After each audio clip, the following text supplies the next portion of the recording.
The briefing room went silent when I walked in. I carried a standard tactical pack and wore Marine combat utilities, dark hair pulled back in a regulation bun. The 8 Navy SEALs around the situation map barely glanced my way. I could read their assumptions instantly. Intel specialist, maybe communications support, definitely not a shooter. That suited me just fine. Lieutenant Commander Reese Maddox stood at the head of the table satellite imagery, spread before him like a puzzle waiting to be solved. At 38, he carried himself with the calm authority of someone who had run these missions dozens of times. He was the only one in this room who knew what I actually did. We'd had a conversation 3 days ago that consisted of 2 sentences. "They don't know," he'd said. "That's intentional, sir," I'd replied. The team's primary sniper moved to the front. Petty Officer First Class Colt Brennan, 32 years old, 3 deployments, 47 confirmed kills. His call sign was Eagle Eye, earned through precision, that had kept this team alive in some of the worst places on Earth.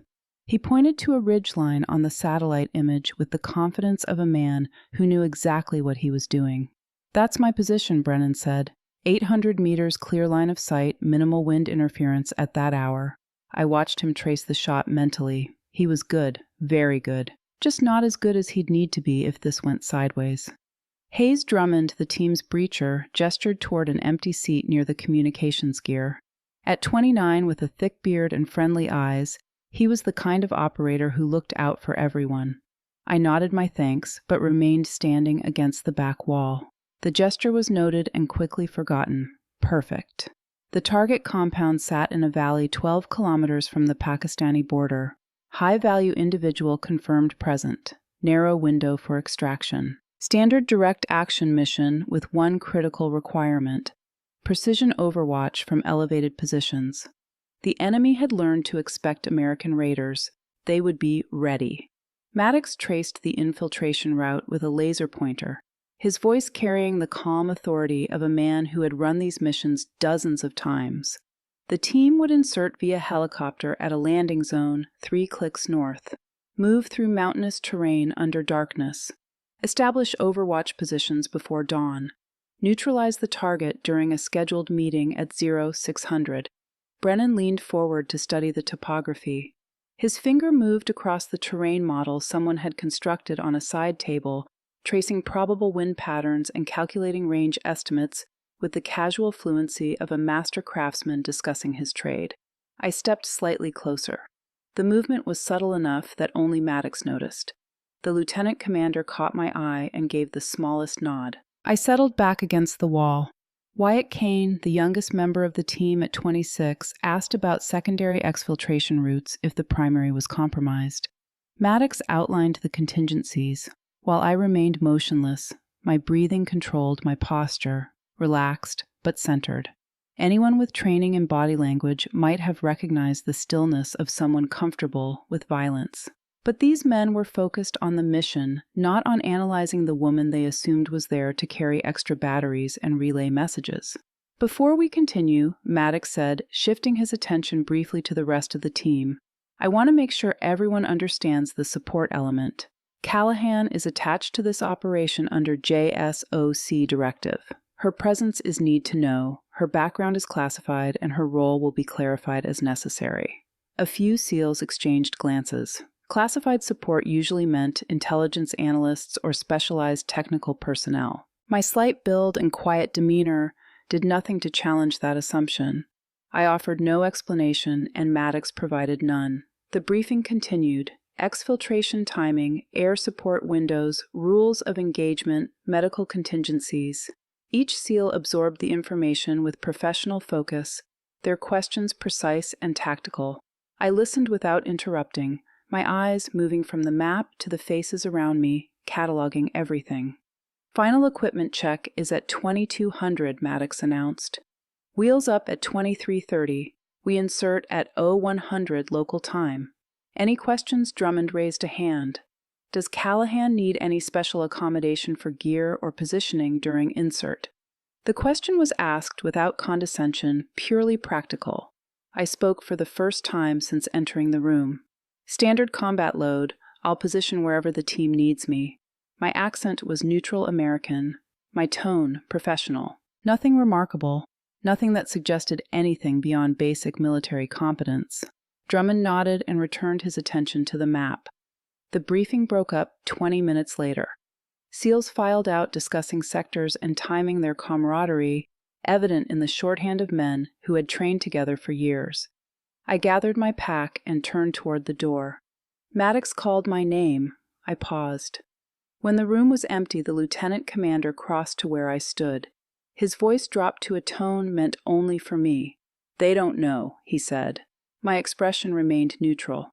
"That's intentional, sir." Maddox studied me for a moment. In 3 years of working with Joint Special Operations Command, he had seen my classified file exactly once. The details were limited, but the summary was clear. Marine Scout Sniper School honor graduate, advanced special operations training, multiple deployments to classified theaters, operational designation that made my assignment to his team both logical and surprising. If Brennan goes down, Maddox said, "We need you ready." I met his eyes without hesitation. "I'm always ready, sir." The confidence in my voice was not arrogance. It was the simple statement of someone who knew exactly what they were capable of and felt no need to prove it before the moment required. Maddox recognized that quality because he had built his career on the same foundation. "Before you arrived, did anyone in your command ask questions about your role here?" "They were told, 'I'm augmenting your intelligence package,'" I replied. Nobody questioned it. Maddox almost smiled. The assumption had worked perfectly. A female Marine attached to a SEAL team would naturally be slotted into support categories by default, not through malice or even conscious sexism, but through the simple pattern recognition that guided quick assessments in high-speed operations. I had not fought the assumption because fighting it would have drawn attention I did not want. "Get some rest," Maddox said. "Tomorrow might get complicated." I nodded and left the briefing room.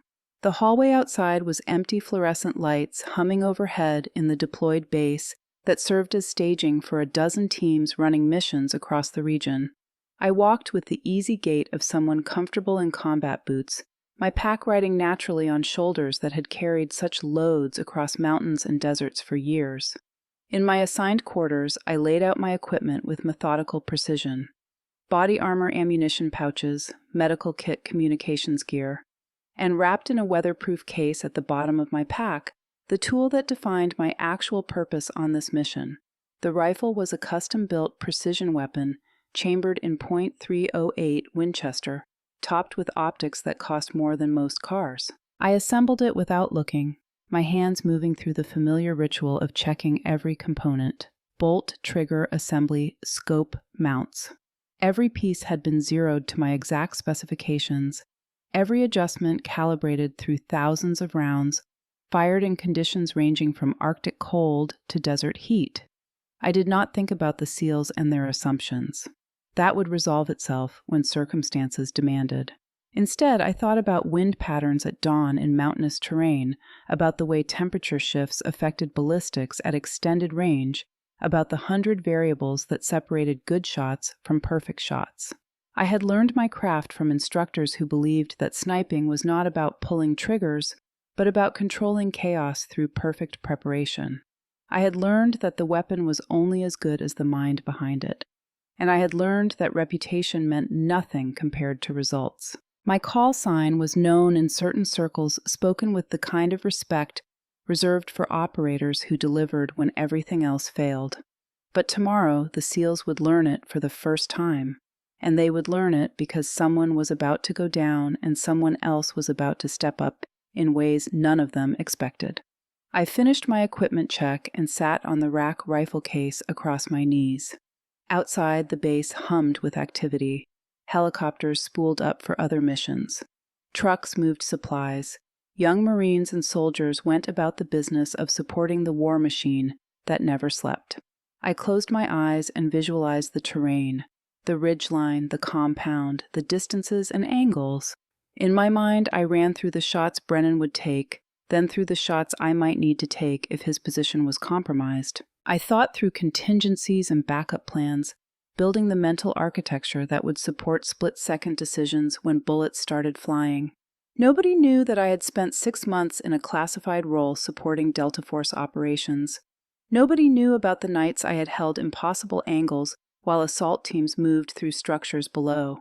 Nobody knew that my longest confirmed kill was just over 1,400 meters a shot, taken in conditions that should have made success impossible. Tomorrow, they would learn part of that truth. Not all of it, never all of it, but enough to understand that the woman they had dismissed as support staff was something else entirely. I opened my eyes and began my pre-mission ritual, the same sequence I had followed before every operation since my first combat deployment. Equipment staged, mental visualization complete. Now came the hardest part. Waiting for tomorrow to arrive and prove once again that underestimation was a gift I had learned to accept with quiet grace. The armory at 2200 was controlled chaos. 8 SEALs moved through weapons checks with the efficiency of men who could field strip their rifles blindfolded. I arrived early and claimed a corner workstation, laying out my gear in precise rows that spoke to training most of these operators would never see. Brennan was already there, his sniper rifle partially disassembled on a mat. He glanced up when I set down my pack, offering a brief nod that acknowledged my presence without particular interest. I returned the gesture and began my own inspection routine. The rifle case opened with quiet clicks. I lifted the weapon free and began function checks that had become muscle memory, bolt cycling trigger reset scope adjustments. My movements were economical practiced, but I kept the work subtle. Just another support person checking equipment. Nothing to see here. Drummond wandered over his own carbine slung across his chest. He watched me work for a moment before speaking. "You handle that pretty well," he observed. I did not look up from examining my scope rings. Marine Corps qualification standards. Everyone learns basic marksmanship. It was true, but incomplete, like saying a surgeon learned basic first aid. Drummond accepted the answer at face value and moved on to harass Brennan about some previous mission that had become team legend. The banter filled the armory with the easy profanity and dark humor that soldiers used to process the violence they inflicted and endured. I listened while working, learning the team dynamics through their jokes. Who trusted whom? Who had saved whose life? Who still owed money from a card game in Bagram? Brennan finished his inspection and began reassembly. His hands moved with the confidence of thousands of repetitions, each component sliding into place with practiced certainty. I watched peripherally, noting his technique, comparing it to my own training. Different schools taught different methods, but the fundamentals remained constant. Kane approached my workstation carrying extra loaded magazines. He set them down near my pack. "Thought you might need these," Kane said. "Standard loadout if things get spicy." I looked at the magazines, then at Kane. His expression was genuinely helpful, no condescension. I recognized the impulse. He was trying to take care of a team member he assumed might not be fully prepared for combat. "Thank you," I said. "That's thoughtful." Kane smiled and returned to his own preparations. I added the magazines to my kit. The ammunition was 5.56 for standard carbines, useless for my actual weapon, but I accepted it gracefully. When a mission went sideways, if it went sideways, I would have more than enough of the right caliber already loaded. Maddox entered the armory at 2020. His presence shifted the atmosphere from casual to focused. The lieutenant commander moved between workstations, checking preparations with questions that revealed his attention to detail. He spent 5 minutes with Brennan discussing environmental factors and range cards. When Maddox reached me, he kept his voice neutral. "Equipment satisfactory." "Sergeant," I met his eyes briefly. "Yes, sir. Ready for tasking." The exchange was professional and unremarkable, but Maddox held my gaze for half a second longer than necessary. The silent communication was clear. I understood. He understood. Nobody else needed to understand yet. The team moved to final staging at 2300. Body armor was donned and adjusted. Helmet-mounted night vision was tested. Communications gear went through radio checks that filled the air with static and call signs. I integrated myself into the flow without drawing attention, just another person preparing for insertion. The helicopter crouched on the tarmac like a predator, waiting to launch its rotors, beginning their slow turn as we approached. Each man found his assigned position with choreographed precision. I was directed to a seat near the rear ramp positioned between medical supplies and communications equipment. The placement was logical for support personnel. I strapped in and settled my pack between my boots. The rifle case was secured against my leg, its weight familiar and reassuring. Around me, SEALs made final adjustments and checked their neighbors. The camaraderie was evident in touches to shoulders, nods of readiness, the unspoken language of men about to step into danger together. Brennan sat opposite me, his own rifle across his knees. He caught my eye and raised his voice over the increasing rotor noise. First combat deployment, I considered my answer. Technically, no. Actually, no. But the truth was complicated and unnecessary. I shook my head. Been forward before. Different capacity. Brennan accepted this and returned his attention to his weapon. The conversation ended there, swallowed by the roar of turbines spooling to full power. I watched the SEAL sniper through my peripheral vision, noting how he held his rifle, how his breathing remained steady despite the approaching insertion. Professional competence. Recognizing professional competence, even if only one of them knew it. The helicopter lifted with the stomach-dropping sensation of controlled falling upward. Through the open ramp base, lights fell away into darkness. The pilot banked hard and the valley opened below us, invisible except where moonlight caught on streams and rock faces. I felt the familiar pre-mission clarity settling over my thoughts. Fear became focus. Uncertainty became tactical planning. The helicopter was just transport. The mission was just another problem to solve through preparation and execution. I had done this before in places these SEALs would never know about, and I would do it again after they returned to their teams and forgot the quiet Marine who had tagged along. 30 minutes into the flight, Drummond leaned across the cabin and tapped my boot. When he had my attention, he pointed to my pack and made a questioning gesture about weight. I gave a thumbs up. Everything secure, everything manageable. What Drummond could not know was that I had carried heavier loads across worse terrain. I had moved through mountains in Afghanistan where the altitude made every breath a battle. I had low-crawled through Iraqi deserts where the heat turned body armor into an oven. The pack I carried tonight was almost comfortable by comparison. Kane caught my eye and gave an encouraging nod. These men were genuinely trying to help someone they believed might struggle with the physical demands ahead. I appreciated the intent, even as I recognized the irony. In 6 hours, their perspective would shift dramatically, but for now, I accepted their concern with quiet gratitude. The helicopter began its descent toward the landing zone. Maddox held up 5 fingers. 5 minutes. The team shifted from relaxed to ready. Weapons coming up, night vision being activated. I pulled my own night vision into place and the world transformed into green-lit clarity. Brennan moved to the edge of the ramp, his rifle ready. 2 other SEALs took positions beside him, prepared to provide immediate security on landing. I remained in my seat until directed otherwise, playing my assigned role perfectly. The skids touched earth with barely a bump. The SEALs flowed out in practiced sequence, establishing a perimeter, while the helicopter crew kept engines running for quick departure. I exited last, moving to my assigned position in the formation without needing direction. The helicopter lifted immediately, its noise fading into the distance until only mountain silence remained. We held security for 60 seconds, listening for any indication we had been detected. Nothing but wind and the distant sound of water over rocks. Maddox hand signaled the movement order. The SEALs began their patrol toward the target area, night vision turning the darkness into navigable terrain. I fell into the formation, where indicated maintaining proper spacing and tactical awareness. We moved through the mountains like ghosts, each footfall placed with care to minimize noise.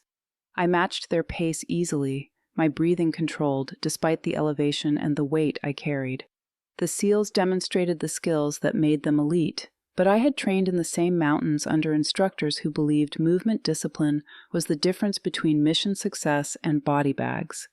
2 hours into the patrol, we reached the first checkpoint. Maddox called a brief halt for hydration and navigation confirmation. I took the opportunity to adjust my pack straps, a movement that brought Brennan's attention. "You doing okay?" he asked quietly. I nodded. "Good to go." Brennan studied me for a moment in the green glow of night vision. Something in my posture or my breathing pattern registered as unexpected. But before he could pursue the thought, Maddox signaled movement resumption. The patrol continued. I knew we were approaching the ridgeline where Brennan would establish his sniper position. My own role remained undefined in the minds of most team members. Support backup communications, maybe medical assistance if someone got hit. I let them maintain those assumptions. The truth would reveal itself soon enough. It always did. For now, I simply moved through the darkness with 8 Navy SEALs who had no idea that the most lethal person on this mission was the quiet woman they had positioned near the medical supplies. The ridgeline appeared through the darkness like a jagged spine cutting across the valley.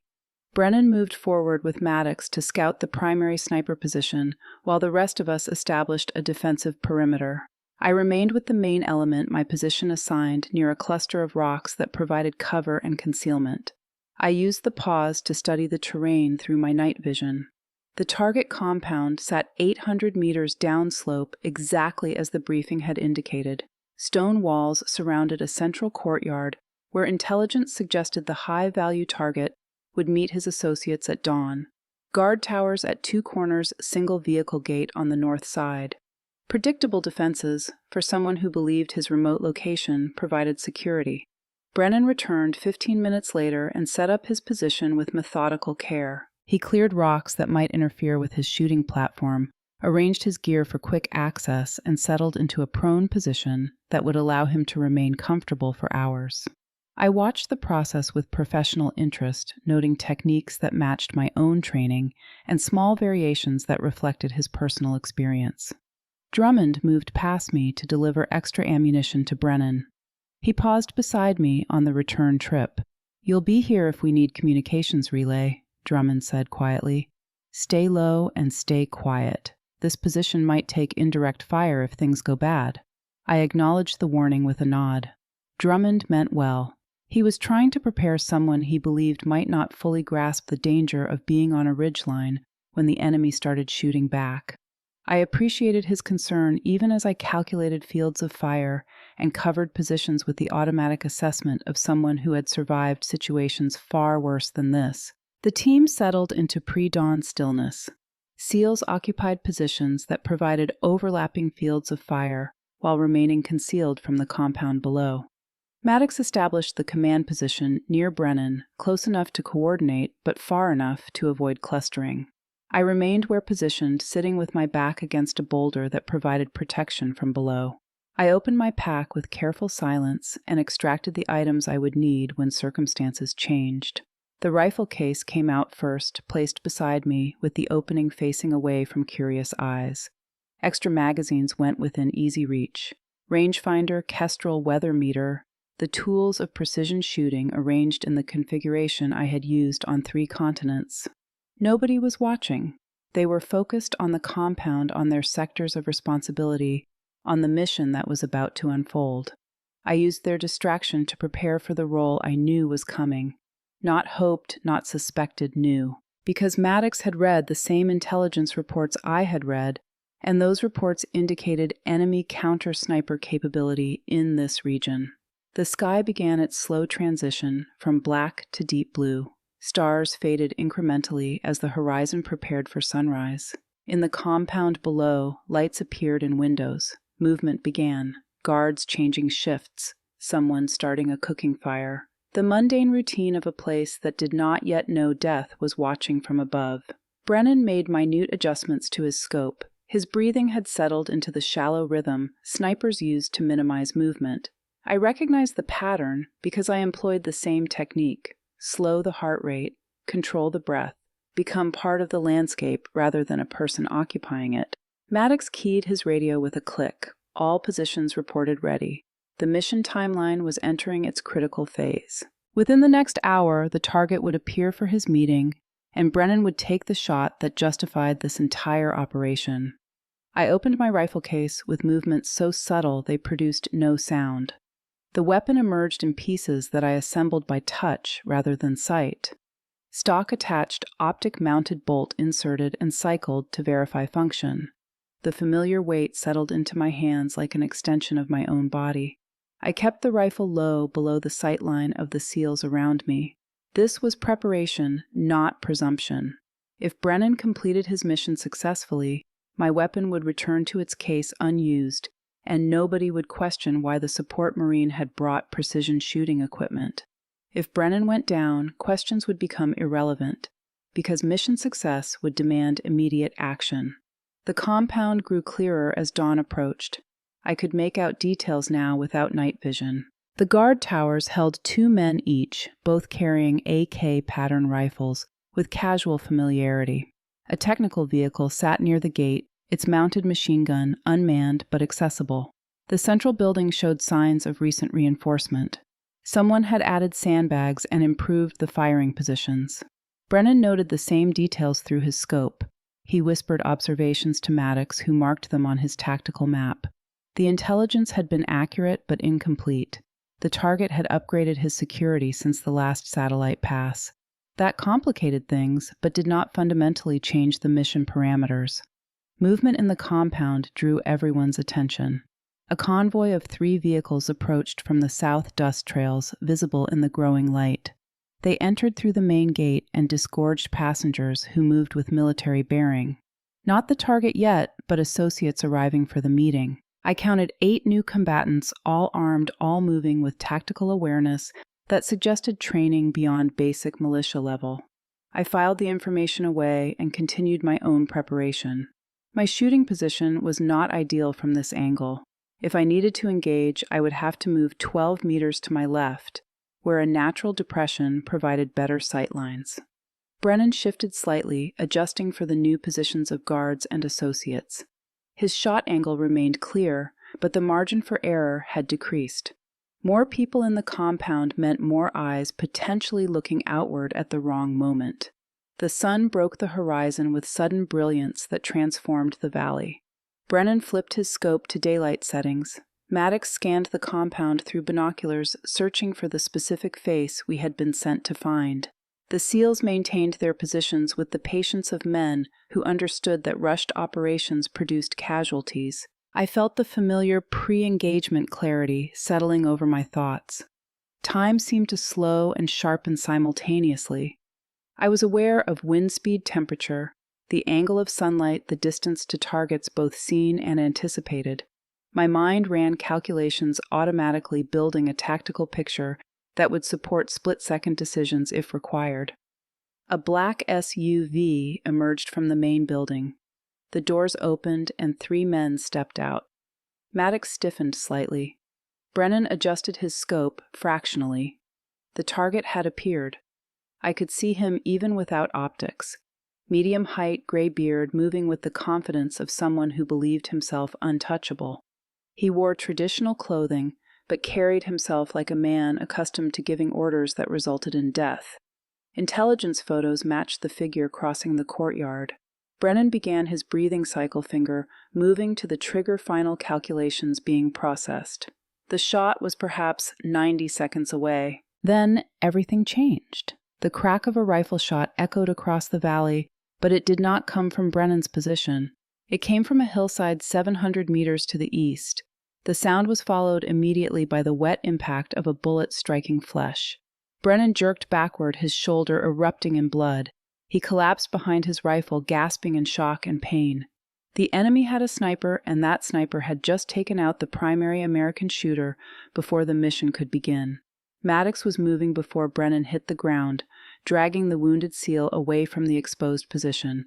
Drummond and Kane rushed forward to provide security, while chaos erupted in the compound below. Guards scattered for cover. The target disappeared back into the building. The carefully planned operation was disintegrating. I was already moving, not toward Brennan and the sudden medical crisis, not toward cover from the enemy sniper who had just demonstrated lethal competence. I moved left toward the depression I had identified earlier, my rifle coming up as I dropped into a shooting position that gave me sight lines to both the compound and the hillside where the enemy shooter had fired. Maddox's voice cut through the chaos on the radio, sharp and commanding. "Iron Wolf sniper, take point." The words seemed to freeze the SEALs in place. Heads turned, eyes found me now, fully settled into a prone shooting position, with a rifle none of them had seen me carrying. The quiet support Marine had transformed into something else entirely, and the call sign Maddox had just used made several team members exchange glances of sudden comprehension. My voice came back calm and professional, as if taking over primary sniper duties during an active engagement was simply another task to complete. Iron Wolf, moving to primary position. Acquiring targets now. My scope found the enemy hillside first. Muzzle flash signature still fading.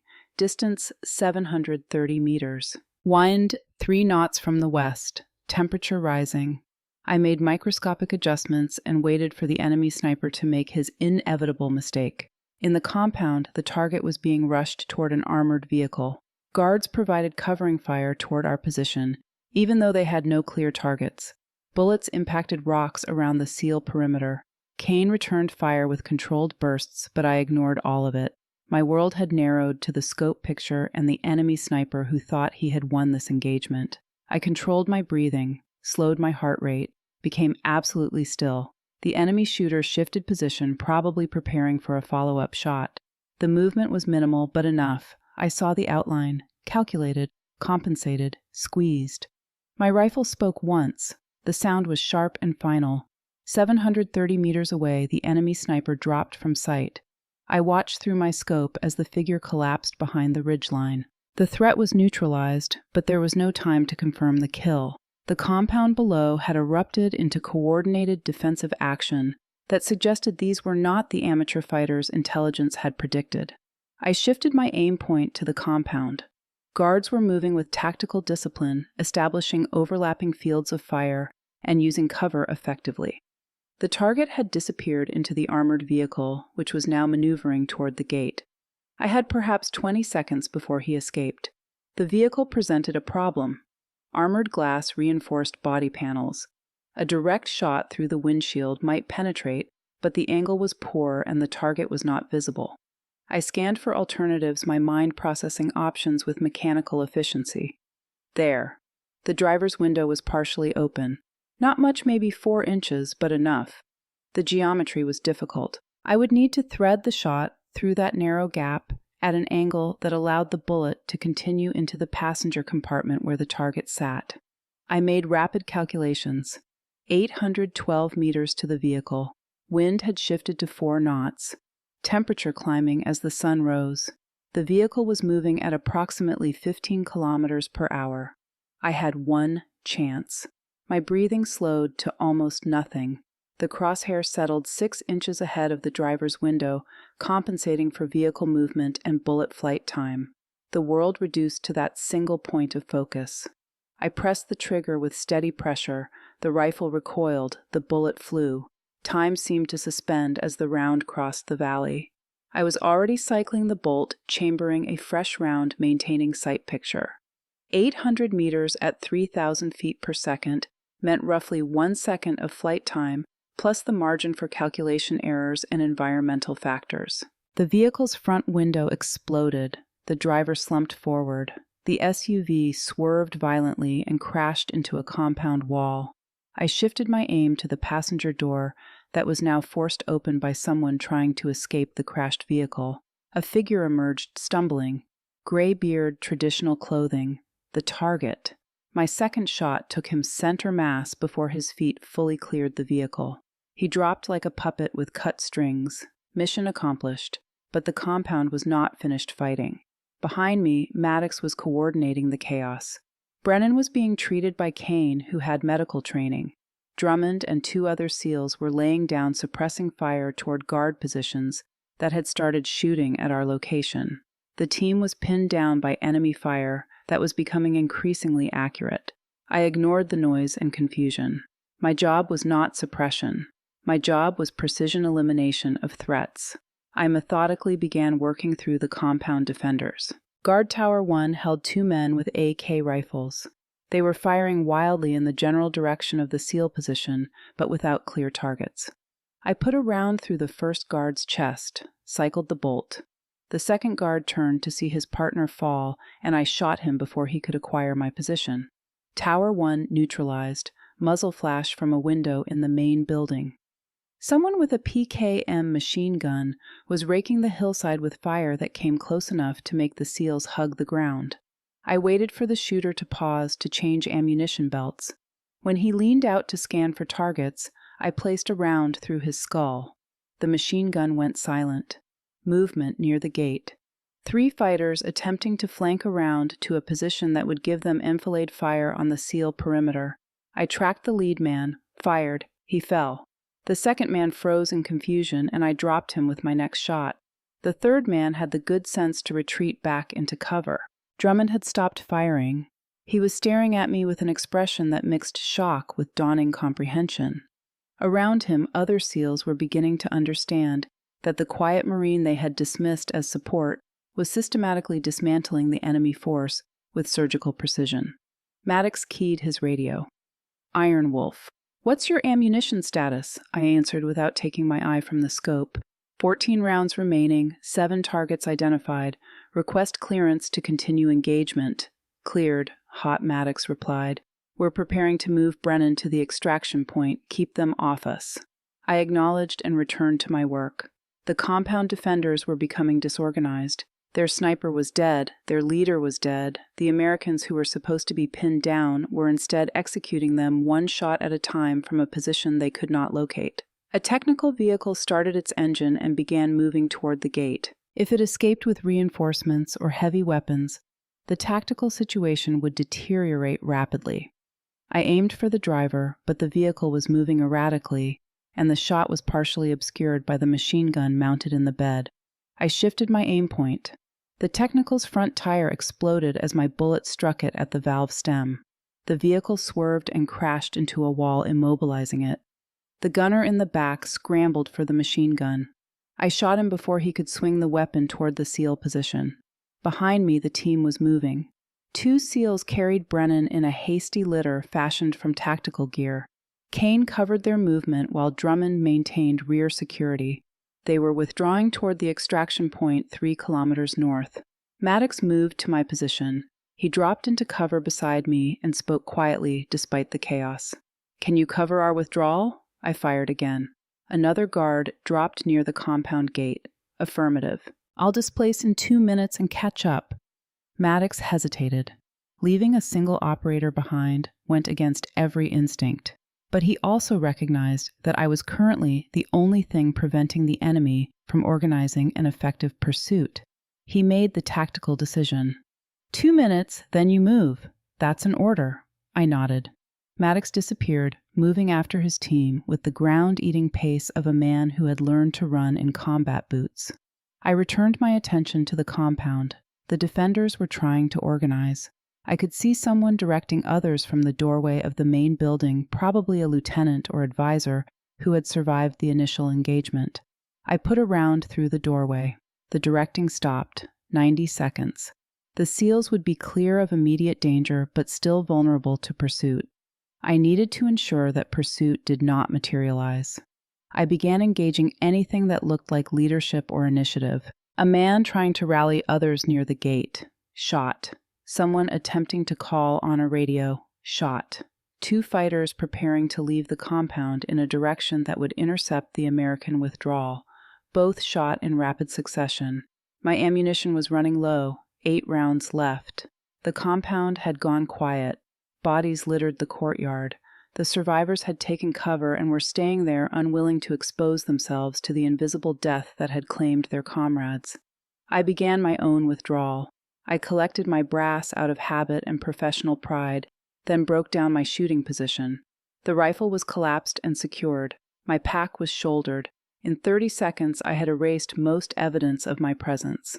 I moved north through terrain that provided cover from the compound. My pace was fast, but controlled eating distance without sacrificing tactical awareness.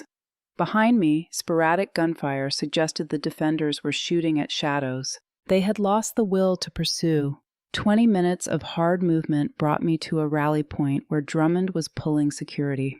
His expression when he saw me approach was complex, respect mixed with disbelief, mixed with something that might have been embarrassment at how completely he had misjudged my capabilities.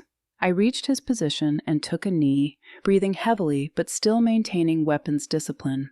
Drummond stared at me for a long moment before speaking. "What the hell are you?" he asked quietly. I checked my rifle and secured my gear before answering. My tone was matter-of-fact, devoid of arrogance or false modesty. Marine Scout Sniper, Advanced Special Operations. My actual assignment was primary overwatch with Brennan as backup. JSOC didn't advertise it because operational security required the enemy to believe we only had one sniper. Drummond processed this information. His next question came slowly. "How many did you drop back there?" I performed the mental arithmetic. The enemy sniper, the driver, the target guards in both towers, the machine gunner, the flanking element, the technical gunner fighters near the gate. The total was 14. 14 confirmed, I replied. Possibly more if the shots through cover connected. Drummond shook his head in amazement. He had been in firefights that consumed hundreds of rounds for a single kill.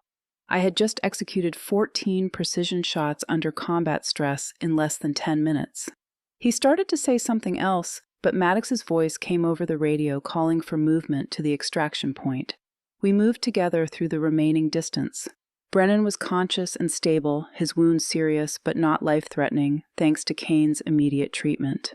The team maintained tactical spacing and weapons discipline, despite their exhaustion and the weight of the casualty they carried. The extraction helicopter appeared on schedule, its silhouette stark against the morning sky. The team loaded quickly, establishing security until everyone was aboard. I was last in taking my assigned seat as the aircraft lifted and banked away from the valley. Brennan, strapped to a litter and dosed with morphine, caught my eye across the cabin. His expression held questions that would wait for later.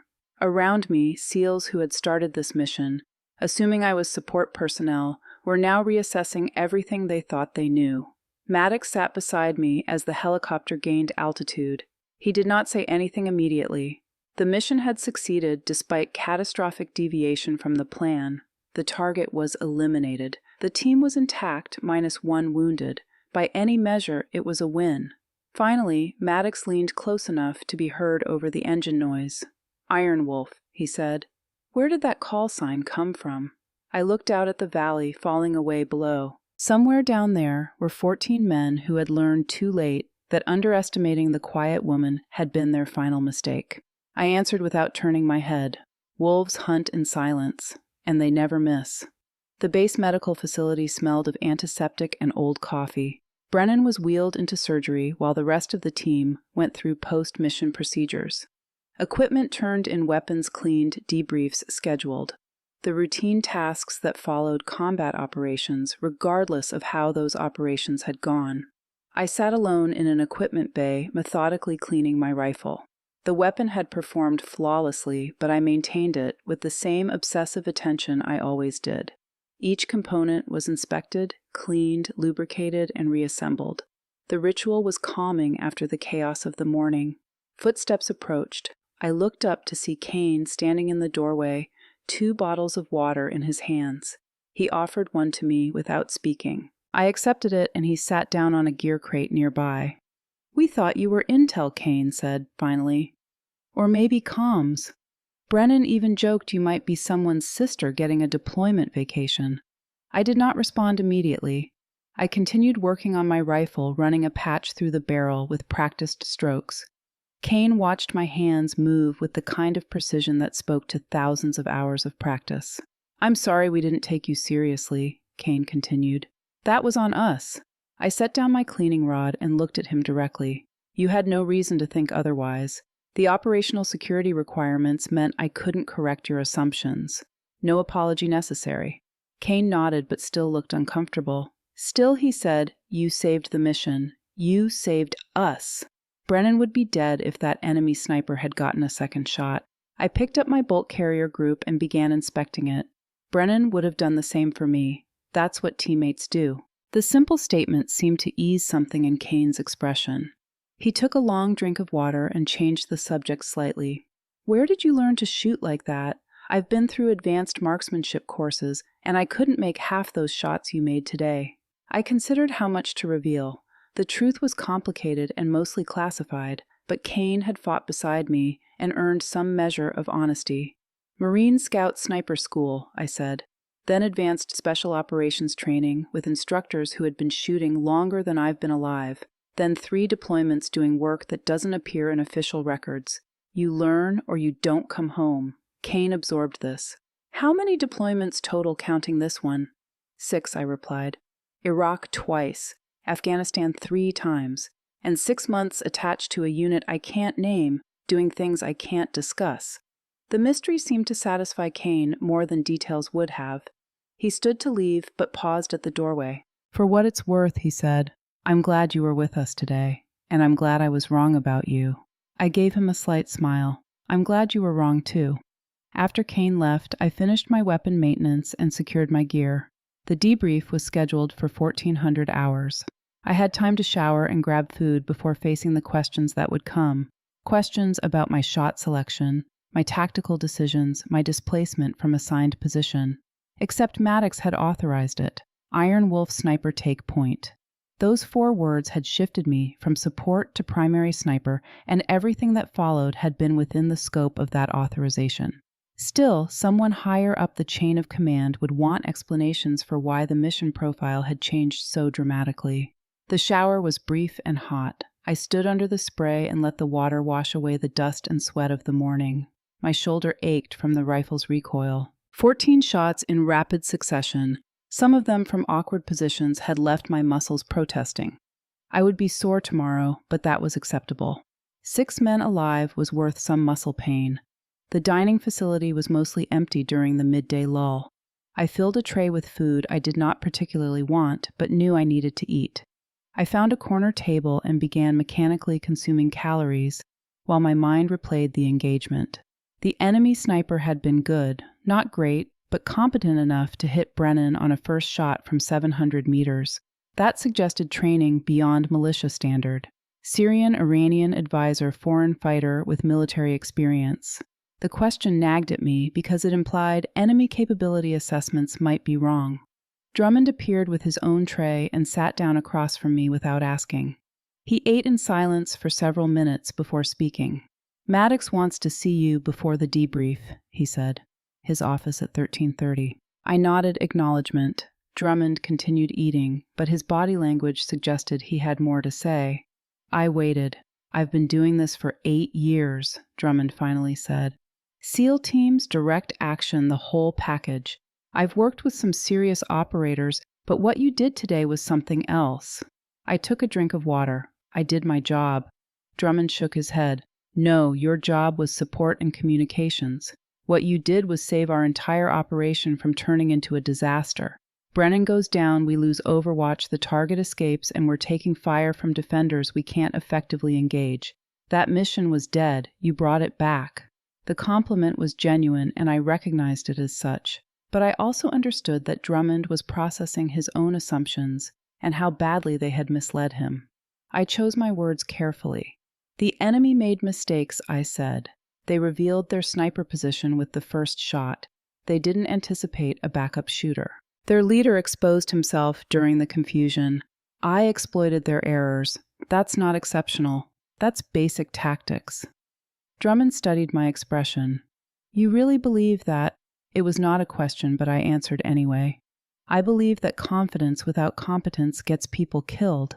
I also believe that competence without confidence gets people killed. The balance is knowing what you can do and doing it without hesitation when required. The philosophy seemed to resonate with Drummond. He finished his meal and stood. See you at the debrief, he said. And Callahan, for what it's worth, I'd work with you again. I watched him leave and then returned to my own food. The acceptance from the SEALs mattered more than I wanted to admit. Respect from operators at that level was not easily earned, and I recognized the significance of what Drummond had just offered. At 13:30, I knocked on Maddox's office door. His voice called me in. The lieutenant commander sat behind a desk covered in maps and reports, looking tired but satisfied. He gestured to a chair. Sit. We have 20 minutes before the formal debrief, and I want to cover some things first. I sat and waited. Maddox pulled out a folder marked with security classifications that made it clear this was not standard after-action paperwork. I just got off a call with JSOC, Maddox said. They're very pleased with the mission outcome. Target eliminated minimal friendly casualties. Intelligence gathered from the compound. By every metric, this was a success. He paused and looked at me directly. They also want to know why my after-action report lists a Marine sergeant with 14 confirmed kills when the mission profile only allocated for one sniper position. I kept my expression neutral. I can explain the tactical sequence if required, sir. Maddox waved that away. I know the tactical sequence. I was there. What I need to understand is why you didn't inform the team of your actual role before insertion. The question was fair. I had considered it myself during the helicopter ride back. I organized my thoughts before responding. Operational security required compartmentalization, I said. If the team knew I was backup sniper, their behavior might have changed. Radio chatter might have referenced it. Small details that could have indicated to enemy surveillance that we had redundant capability. By maintaining my cover as support, we presented a single point of failure that made the enemy confident their counter-sniper could neutralize our overwatch. Maddox considered this. And if Brennan had not been hit, if the mission had gone perfectly, then my role would have remained unknown and the team would have completed the operation without ever knowing they had backup, I replied. That was acceptable. My ego doesn't require recognition. The answer seemed to satisfy Maddox. He made a note in this folder and then looked up again. The team knows now. They saw what you can do. That changes dynamics going forward. I understood what he was really asking. Will I continue to be effective now that the surprise is gone? I met his eyes. Respect is easier to work with than skepticism. I'll adapt. Maddox nodded slowly. JSOC wants you to remain attached to our operations for the next 3 months. They believe having you as embedded precision capability gives us options other teams don't have. How do you feel about that? I did not need to think about my answer. If the command believes I can contribute, I'll serve where assigned. Maddox closed the folder. Good, because I agree with them. What you did today was not just good shooting. It was good tactics under pressure. That's rare. He stood indicating the meeting was over. I rose as well. As I reached the door, Maddox spoke again. One more thing. The call sign. Iron Wolf. Where did it come from? I had been asked this before, though, usually by people who had not earned the right to know. But Maddox had trusted me with his team's lives, and I owed him honesty. My first deployment, I said, Iraq, 2019. I spent 3 weeks in Overwatch waiting for a target. Alone, no support, living on minimal supplies. When the target finally appeared, I took the shot from 1,100 meters in wind conditions that should have made it impossible. My spotter, the only other person who knew I was there, said I had the patience of a wolf and the precision of iron. The name stuck. Maddox absorbed this. 3 weeks alone, I nodded. It was necessary for the mission. The lieutenant commander shook his head slightly. Most people would have broken mentally after 3 days in those conditions. I allowed myself a small smile. Most people aren't snipers, sir. We're used to being patient. The formal debrief took 3 hours. Intelligence officers asked detailed questions about enemy positions. Weapons observed tactical behavior. I answered each query with precision, describing site pictures and engagement sequences, with the clinical detachment of someone reporting facts rather than reliving combat. When the intelligence section finished, a colonel from Special Operations Command took over. His questions focused less on what happened and more on why I had made specific tactical decisions. Why engage the sniper first instead of protecting the target? Why displace from my assigned position? Why continue engaging after the primary objective was eliminated? I explained my reasoning for each decision. The enemy sniper represented the immediate threat to team survival. Displacement was necessary to achieve proper sight lines. Continued engagement prevented organized pursuit of the withdrawing SEALs. Every choice had been tactical calculation rather than emotional reaction. The colonel seemed satisfied. He thanked me for my service and dismissed me with instructions to remain available for follow-up questions. I left the debrief room and found the entire SEAL team waiting in the hallway outside. Maddox stood at the front of the group. Behind him, Drummond Kane and 4 other SEALs I had not yet gotten to know well. They had clearly been waiting for me to finish. "We're heading to the team room," Maddox said. "You should come." It was phrased as a suggestion, but carried the weight of invitation. I recognized what was being offered. The team room was sacred space reserved for operators and the bonds they formed through shared danger. Being invited meant acceptance at a level that went beyond professional respect. I nodded. I'd like that. The team room was sparse and functional. Worn couches, a battered table lockers with names stenciled on them, and walls covered with unit patches and photographs from deployments going back years. Someone had started coffee brewing, and the smell filled the space with familiar comfort. I accepted a cup from Kane and found a seat on one of the couches. The SEALs arranged themselves around the room with the casual ease of people completely comfortable in each other's presence. For several minutes, nobody spoke. We simply existed together, decompressing from the mission in the way that soldiers had done since warfare began. Finally, Drummond broke the silence. "So, we're going to talk about how Callahan dropped 14 guys in 10 minutes, or are we just going to pretend that's normal?" The question released tension that had been building. Several SEALs laughed.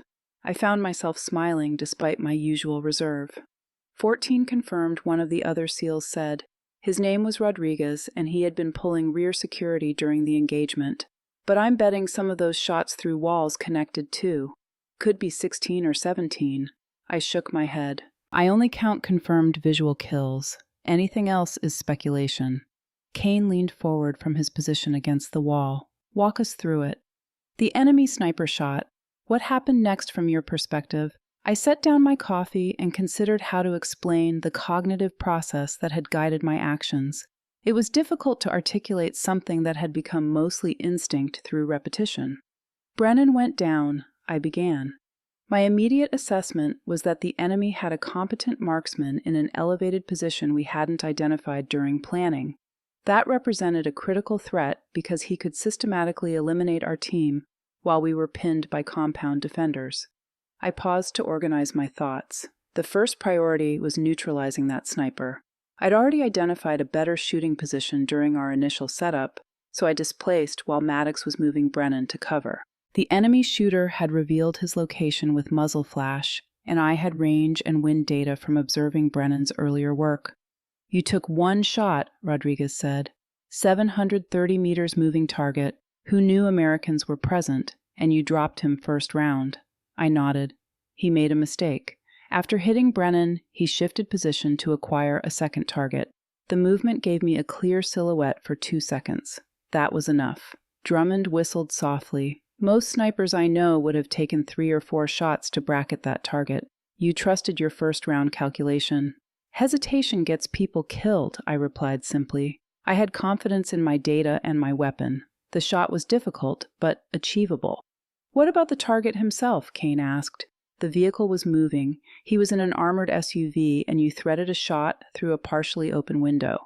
"How is that even possible?" I smiled slightly. "It's not possible if you think about it too much. The calculation has to be automatic.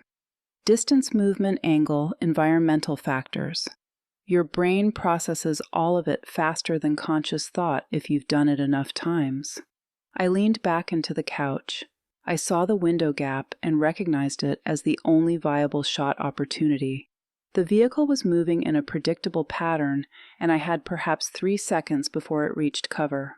The math was complex, but the execution was simple. Lead the target, compensate for drop and wind, press the trigger. And the driver just happened to be in line with the passenger compartment, Rodriguez added. Actually, I corrected, I shot the driver deliberately. Stopping the vehicle created a secondary opportunity. When the target exited the crashed SUV, he presented a clear target at a known distance with no movement complications. The SEALs absorbed this. I had not just made lucky shots. I had created tactical opportunities through precision that forced the enemy into positions where they became vulnerable. Maddox had been quiet during the exchange, but now he spoke. "What Callahan is not mentioning is that she did all of this while compound defenders were shooting at our position. Most people can't make perfect shots on a flat range with no pressure. She did it under fire with teammates wounded and a mission failing." I felt uncomfortable with the praise. I did what I was trained to do. Drummond shook his head. Training explains skill. It doesn't explain staying calm when everything is chaos. That's something else. That's the difference between being good at your job and being exceptional. An idea seemed to occur to him, and he stood up. Hold on, I want to show you something. He disappeared into a back room and returned with a laptop. After a few moments of typing, he turned the screen so everyone could see. It showed a map with colored icons marking positions. This is data from our helmet cameras and tracking systems, Drummond explained. Blue icons are our team. Red is enemy. Look at the timeline. The map began animating, showing the engagement from a top-down perspective. Brennan was hit. My position changed to one the system had not previously registered. Then red icons began disappearing in rapid succession. Each represented an enemy I had eliminated. 14 kills in 9 minutes, 40 seconds, Drummond narrated. Average time between shots was 41 seconds. Longest gap was 2 minutes when you were displacing to cover our withdrawal. Shortest was 7 seconds when you took out the flanking element. He looked at me with something approaching awe. You were running a systematic elimination pattern. Tower guards first to remove overwatch threats. Machine gunners second to stop suppressive fire. Then mobile threats, then targets of opportunity. You weren't just shooting. You were solving the tactical problem one bullet at a time. I had not thought about it in those terms during the engagement. I had simply identified threats and eliminated them in priority order. But seeing the pattern visualized made me realize how automatic my tactical processing had become. It's easier when you're not the one being shot at directly, I said. The enemy was focused on the main team position. That gave me freedom to work without immediate pressure.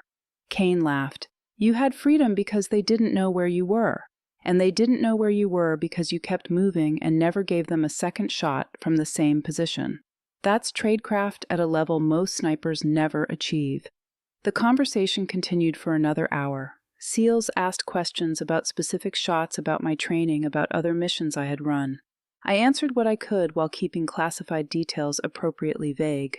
The atmosphere was relaxed, but carried an undertone of genuine curiosity. These men wanted to understand what made Iron Wolf exceptional. Eventually, someone mentioned that Brennan was out of surgery and in recovery. The mood shifted from analytical to concerned. Maddox stood and announced that visiting hours started in 20 minutes. The team began gathering to go check on their wounded teammate. I started to excuse myself, assuming the visit was for core team members only, but Maddox caught my arm. You're coming too, he said. Brennan wants to see you. The recovery ward was quiet. Brennan lay in a bed with his shoulder heavily bandaged and an IV drip running into his arm. He was conscious but groggy from medications. When the team entered, his eyes found me immediately. The woman who saved my life, Brennan said, his voice slightly slurred.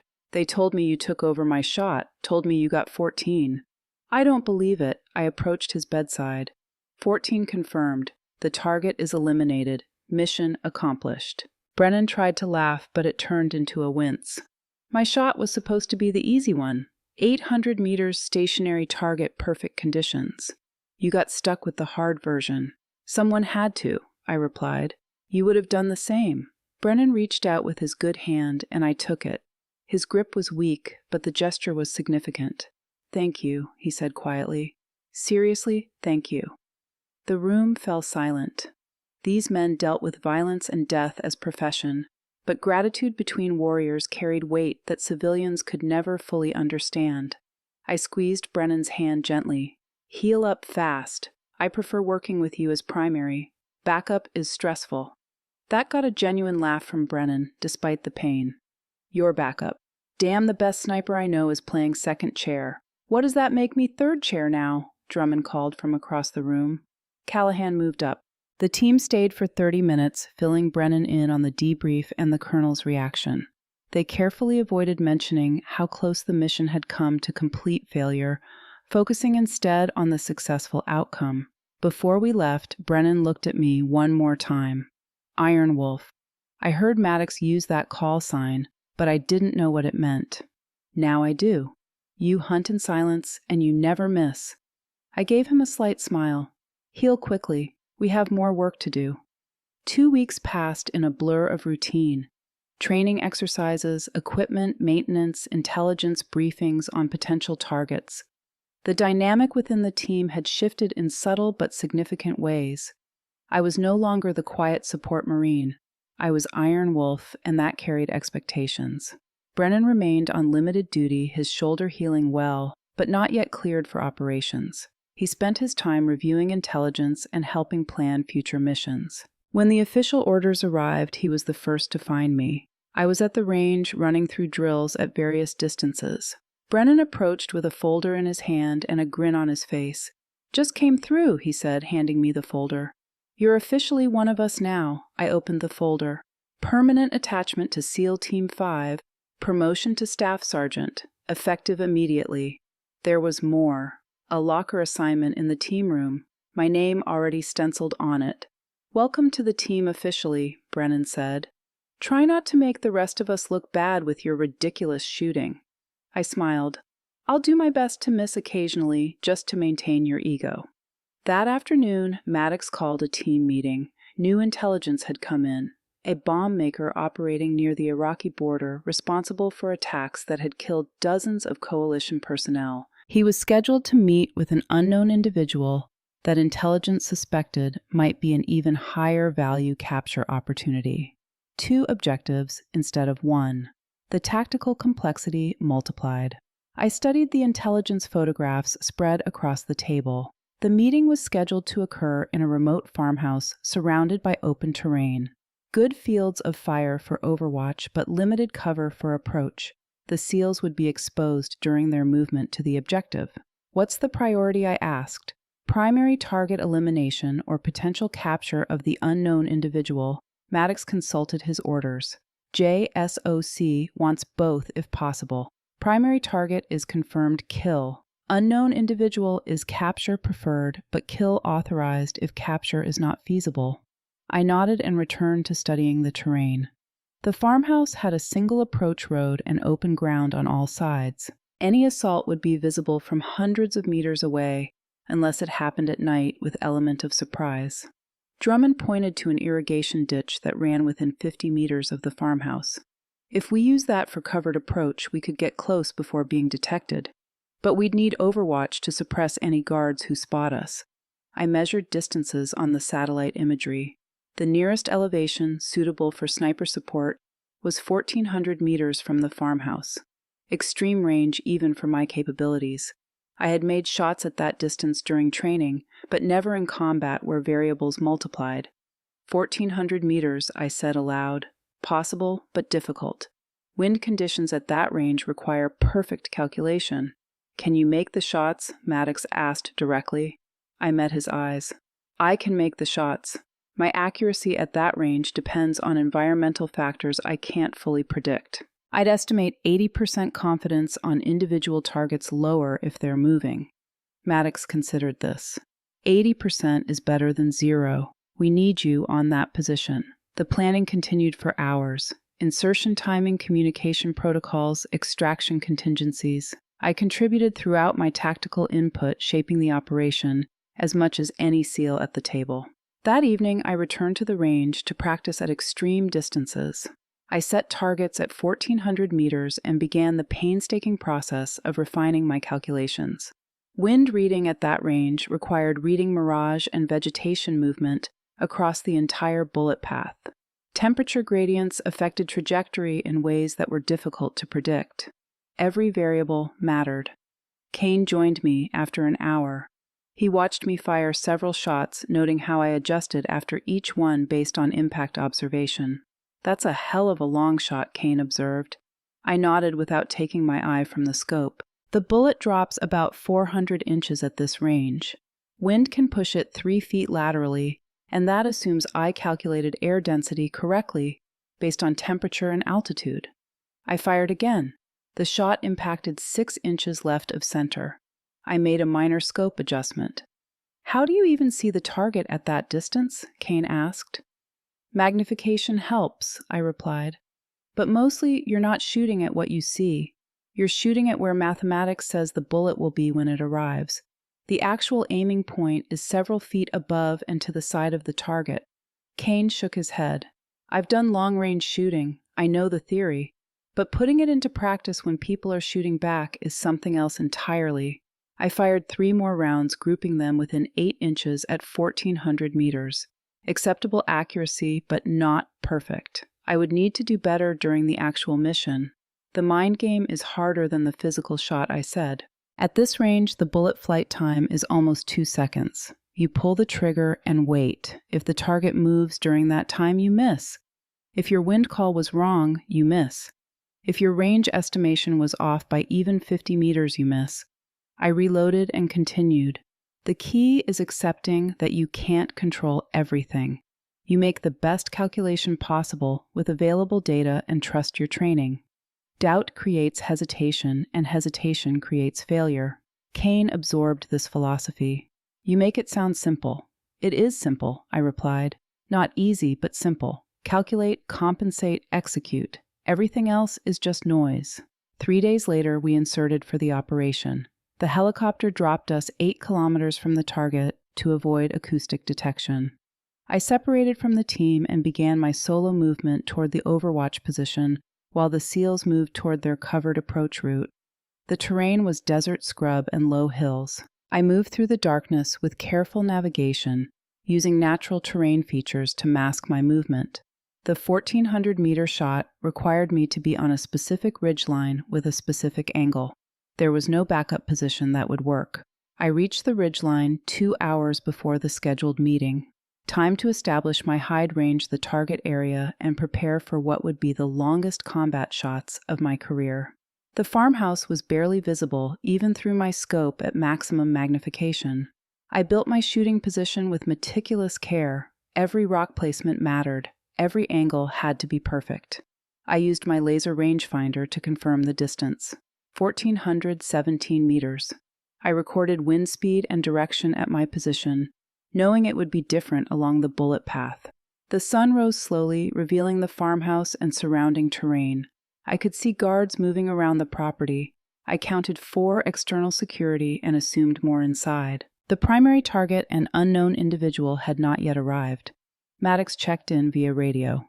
Iron Wolf team is in position, holding for target arrival. I acknowledged and continued my preparation. I had identified primary and secondary shooting lanes, calculated holdovers for different target positions, prepared range cards for quick reference. Everything that could be controlled was controlled. Movement on the approach road. 2 vehicles arrived and parked near the farmhouse. Men emerged. I studied them through my scope. One matched the photographs of the primary target. The other was unfamiliar, but carried himself with authority. Probably the unknown individual JSOC wanted captured. Both targets entered the farmhouse with their security detail. The meeting had begun. Maddox would wait until they emerged to initiate the assault. I maintained my vigil, watching guard positions and memorizing patterns of movement. 30 minutes passed, then an hour. The waiting was part of the job.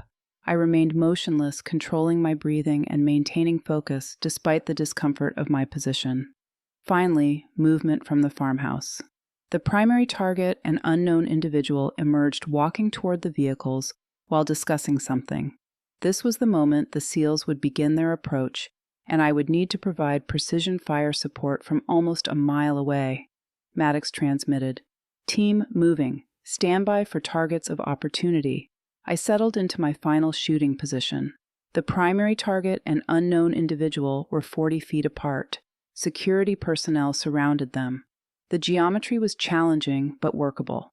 A guard spotted the SEALs moving through the irrigation ditch. He raised his rifle and shouted a warning. I had perhaps 2 seconds before the entire farmhouse exploded into defensive action. I centered my crosshairs on the guard, applied my calculated holds for distance and wind. The shot was so far beyond normal engagement ranges that the target appeared as barely more than a heat shimmer in my scope.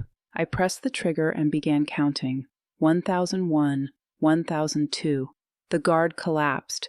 My bullet had arrived after nearly 2 full seconds of flight. The other guards whirled in confusion, unable to determine where the shot had originated. The SEALs used the confusion to close distance, sprinting, now racing to reach the farmhouse, before the enemy organized. I provided covering fire, engaging guards who tried to establish defensive positions. My second shot dropped a guard reaching for a radio. Third shot eliminated a fighter running toward a mounted weapon. Each engagement required complete recalculation. Each target moved differently. Each shot was a separate mathematics problem solved in seconds. The primary target was running toward his vehicle. I led him by 15 feet, accounting for his movement and the bullet flight time. I fired. The target stumbled and fell. "Confirm kill on primary objective," I transmitted. The unknown individual dove behind a vehicle. The SEALs were closing fast, but he had drawn a weapon. I could not see him clearly, but I could see his shadow on the ground. I aimed for where his body should be based on the shadow position and fired through the vehicle. The shadow stopped moving. Either I had hit him or he was taking cover. Maddox's team reached the vehicles seconds later. Drummond's voice came over the radio. "Unknown individual is wounded but alive. We have him." I maintained overwatch while the SEALs secured the target and neutralized remaining resistance. My shot count for this engagement was 7, all at ranges exceeding 1,300 meters, all successful. The extraction was clean. The team moved to the landing zone with their captured objective while I displaced from my position. By the time I reached the extraction point, the helicopter was already inbound. On the flight back, Maddox sat beside me. His expression was one of genuine amazement. "You shot through a vehicle at 1,400 meters and hit a target you couldn't see," he said. "How is that even possible? I was cleaning my rifle, a habit I maintained even in the helicopter." Shadow geometry. I could see where his shadow fell, which told me his approximate position. The vehicle was thin metal that my round could penetrate. The calculation was complex, but achievable. Maddox shook his head. "Every mission you do something that shouldn't be possible. At some point, it stops being luck and starts being something else." I looked at him seriously. "It's not luck and it's not magic. It's preparation meeting opportunity. I spent hundreds of hours practicing at extreme ranges. When the mission required those skills, I was ready. I reassembled my bolt carrier group and continued. That's what separates adequate from exceptional. Adequate shooters practice what they know. Exceptional ones practice what they might need. The captured individual provided intelligence that changed everything. Under interrogation, he revealed himself as a regional coordinator for a network that had been operating undetected for 3 years. The information he provided led to the biggest joint operation SEAL Team 5 had undertaken in a year. I sat in a mission briefing with a room full of personnel that extended beyond our usual team. 2 other SEAL Team's intelligence analysts, air support coordinators, a Marine infantry company providing outer security. This was not a surgical strike. This was a full-scale assault on a compound housing multiple high-value targets. The operations officer laid out the plan on a massive display screen. The compound was fortified and defended by an estimated 40 to 60 enemy fighters. Multiple buildings' underground tunnels prepared defensive positions. This would be a fight. My role was critical. I would establish overwatch from a water tower 800 meters from the compound. My position would provide commanding views of the entire objective area. 3 other snipers from the additional SEAL teams would occupy supporting positions. For the first time, I would be working as part of a coordinated sniper element, rather than operating alone. After the briefing, the 4 snipers met to coordinate sectors of fire and communication protocols. The other 3 were experienced operators I recognized by reputation. Chief Petty Officer Gideon Frost, 35 years old, with over 100 combat kills. Petty Officer Sloan Barrett, 31, and a winner of multiple shooting competitions. Petty Officer Finn Mercer, 27, and known for his ability to make impossible shots in urban terrain. Frost took the lead in the planning session. His tone was professional, carrying the confidence of someone used to being the best shooter in any room. He pointed to the water tower on the map. "Iron Wolf takes primary overwatch from the tower. Barrett, you're on the eastern building providing crossfire. Mercer western position for vehicle interdiction. I'll establish on the southern ridge for counter-sniper." I studied the plan and identified a potential problem. The water tower offered excellent visibility, but zero cover if the enemy located my position. I would be exposed to return fire from multiple directions. The tower is a strong position for observation, I said, but vulnerable if I get compromised. What's the contingency if I take effective fire? Frost looked at me with slight surprise. He had not expected the question. Before he could respond, Barrett spoke up. She's right, that tower is exposed. We should have a secondary position identified in case she needs to displace under fire. Frost nodded, accepting the tactical logic. Secondary position is the northern building rooftop 300 meters from the tower. If you get compromised, displace there and continue engagement. The planning continued for another hour. By the end, I had a clear understanding of my responsibilities and those of the other snipers. The coordination was more complex than operating alone, but the redundancy provided better coverage of the objective area. That evening, I checked my equipment with extra care. The upcoming operation was the largest I had participated in since joining the team. More moving parts meant more opportunities for things to go wrong. I verified my ammunition load, inspected my rifle, tested my communications gear. Everything had to be perfect. Kane found me in the equipment bay performing my pre-mission ritual. He sat quietly and watched me work through my checklist with methodical precision. "Big one tomorrow," Kane said. I nodded without looking up from my inspection. "Biggest since I joined the team. 40 to 60 enemy fighters means sustained engagement. I'm carrying twice my normal ammunition load." Kane leaned forward. "What do you think about working with the other snipers?" I considered the question. Frost is skilled, but he leads with confidence. Barrett is competent and tactical. Mercer is young but talented. We'll function effectively as long as everyone follows the plan. And if things go sideways, Kane asked. "Then I'll adapt," I replied. "That's what we do." The next morning brought perfect weather. Clear skies, minimal wind, good visibility. The kind of conditions that favored precision shooting. I loaded into the helicopter, my mind already running through the engagement sequences I had visualized dozens of times. The flight to the objective area took 30 minutes. I used the time to review my range cards one final time. The helicopter dropped me at the water tower. I climbed the external ladder while the bird lifted away to avoid drawing attention.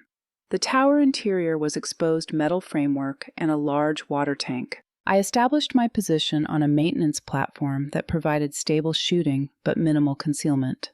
Through my scope, I could see the compound clearly. Guards on rooftops, vehicles positioned for rapid response, prepared fighting positions around the perimeter. The enemy was ready for a fight. They just did not know it was coming today. I keyed my radio. Iron Wolf in position, visual on compound, counting 22 external security personnel. Frost acknowledged from his position. Barrett and Mercer checked in shortly after. The sniper element was established. Now we waited for the assault force to begin their movement. Maddox's voice came through clearly. "All elements standby. H-hour in 10 minutes. I settled into my shooting position and began my final preparations. I identified priority targets, calculated holds for different ranges, prepared mentally for the violence that was about to unfold. 5 minutes to H-hour, a radio transmission crackled with unexpected urgency. It was Frost's voice, tense and sharp. "I have movement on the southern approach. Multiple vehicles. Ambush incoming. This is not on the timeline." I shifted my scope toward the southern road. 3 technical vehicles with mounted weapons were approaching the compound. Unknown reinforcements arriving at exactly the wrong time. If they reached the compound before the assault began, the enemy strength would increase significantly. Maddox made a rapid decision. All sniper elements engage approaching vehicles, disable them before they reach the compound. I calculated range to the lead vehicle, 1,000 meters and closing. I aimed for the driver and fired. The truck swerved violently and crashed into a ditch. Barrett and Mercer engaged the second and third vehicles simultaneously. Within seconds, all 3 trucks were immobilized. But the fighters inside were dismounting, taking defensive positions between the assault force and the objective. What had been a 3-vehicle problem was now a 15 to 20 fighter problem, positioned exactly where we did not want them. Frost's voice came over the radio. "We just compromised the element of surprise. The compound is going to full alert." I watched through my scope as guards in the compound reacted to the gunfire. They were scrambling to defensive positions. The careful plan was unraveling. All elements, Maddox transmitted. We're accelerating the timeline, assault force moving now, sniper element suppress compound defenses. I shifted my focus back to the compound. Guards were establishing positions on rooftops and behind walls. I began engaging systematically. First shot dropped a guard with an RPG.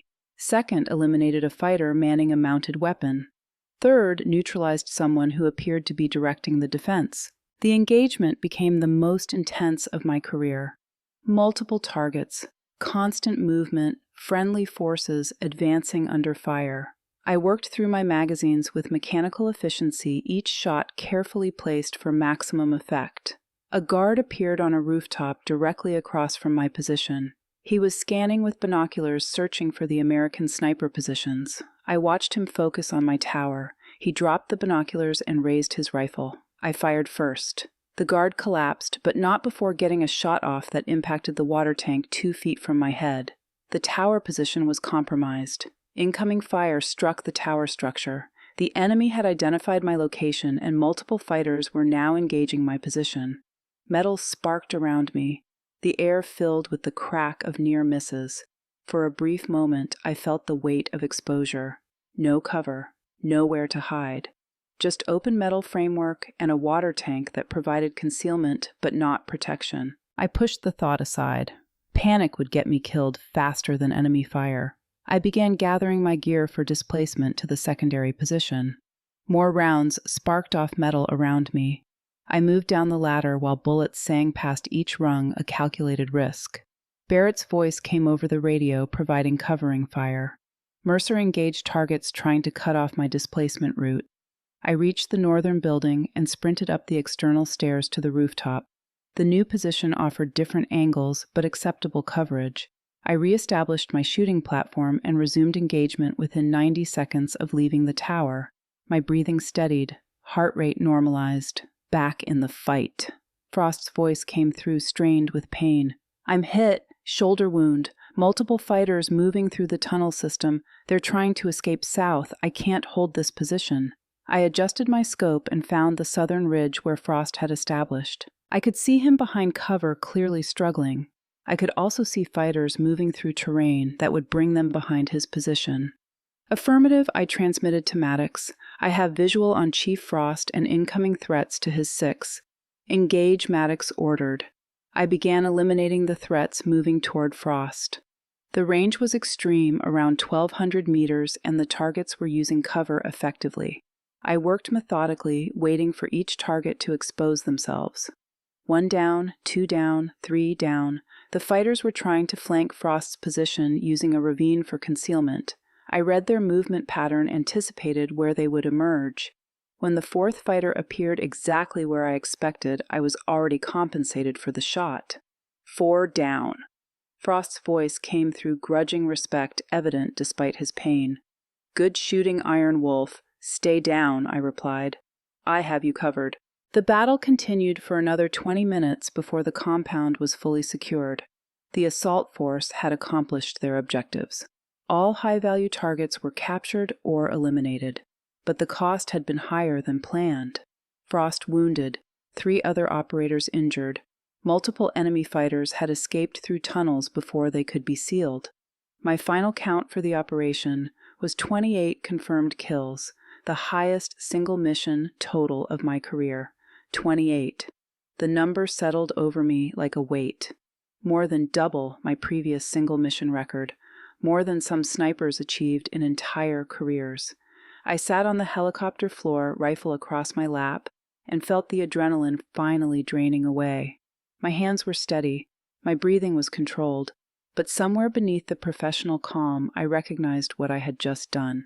28 families would receive notifications. 28 lives ended because I had made the calculations compensated for wind and distance and pressed the trigger. Every shot had been justified. Every kill had been necessary to protect my teammates and accomplish the mission.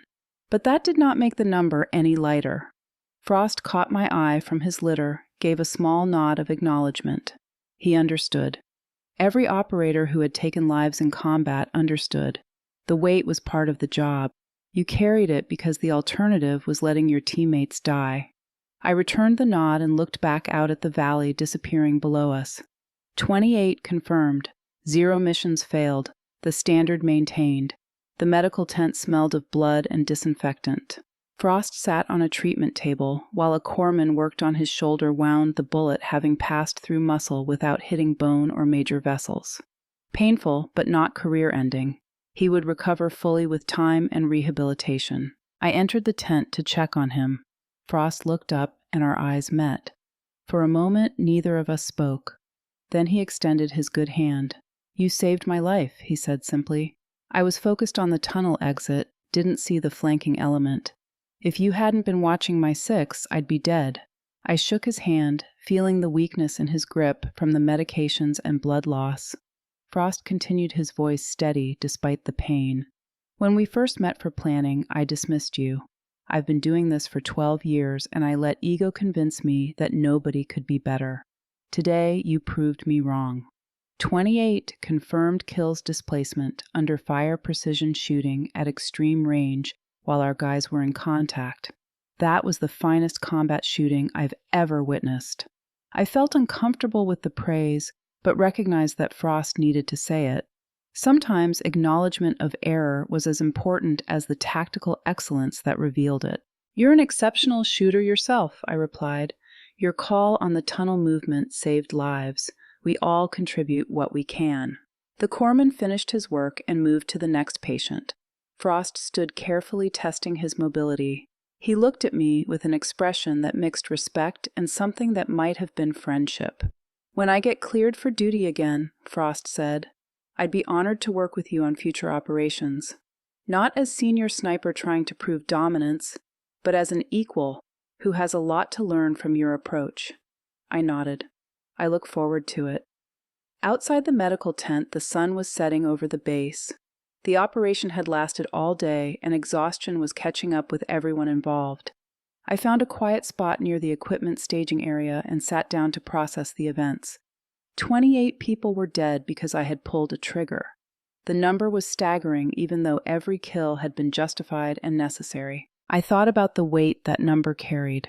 28 families would not see their sons or fathers or brothers again. The fact that those men had chosen violence and threatened American lives did not erase their humanity in my mind. I pulled out a small notebook I carried and made 28 marks on a page, a ritual I had started years ago. Each mark represented a life taken. I did not keep the count out of pride. I kept it as a reminder that my actions had consequences beyond tactical success. The notebook kept me grounded, kept me from becoming the kind of operator who stopped seeing enemies as human beings. Footsteps approached. Maddox sat down beside me without asking. He had that ability to know when someone needed company versus solitude. Right now, I appreciated the former. "Hell of a day," Maddox said. I closed my notebook. "Hell of a day," I agreed. We sat in silence for several minutes. The base around us continued its perpetual activity, but in this small pocket of space, there was quiet. "JSOC is very pleased," Maddox finally said. "The intelligence gathered from this operation is already producing results. We have locations for 3 additional high-value targets. Funding sources supply routes. This is going to generate work for months." He paused before continuing. "They want to put you in for the Silver Star. 28 confirmed kills in a single engagement. Displacement under fire providing overwatch that prevented friendly casualties. The recommendation is already being drafted." I looked at him with surprise. The Silver Star was the 3rd highest military decoration for valor. It was not given lightly. "I was doing my job," I said. Maddox smiled. "That's what everyone says when they do something extraordinary.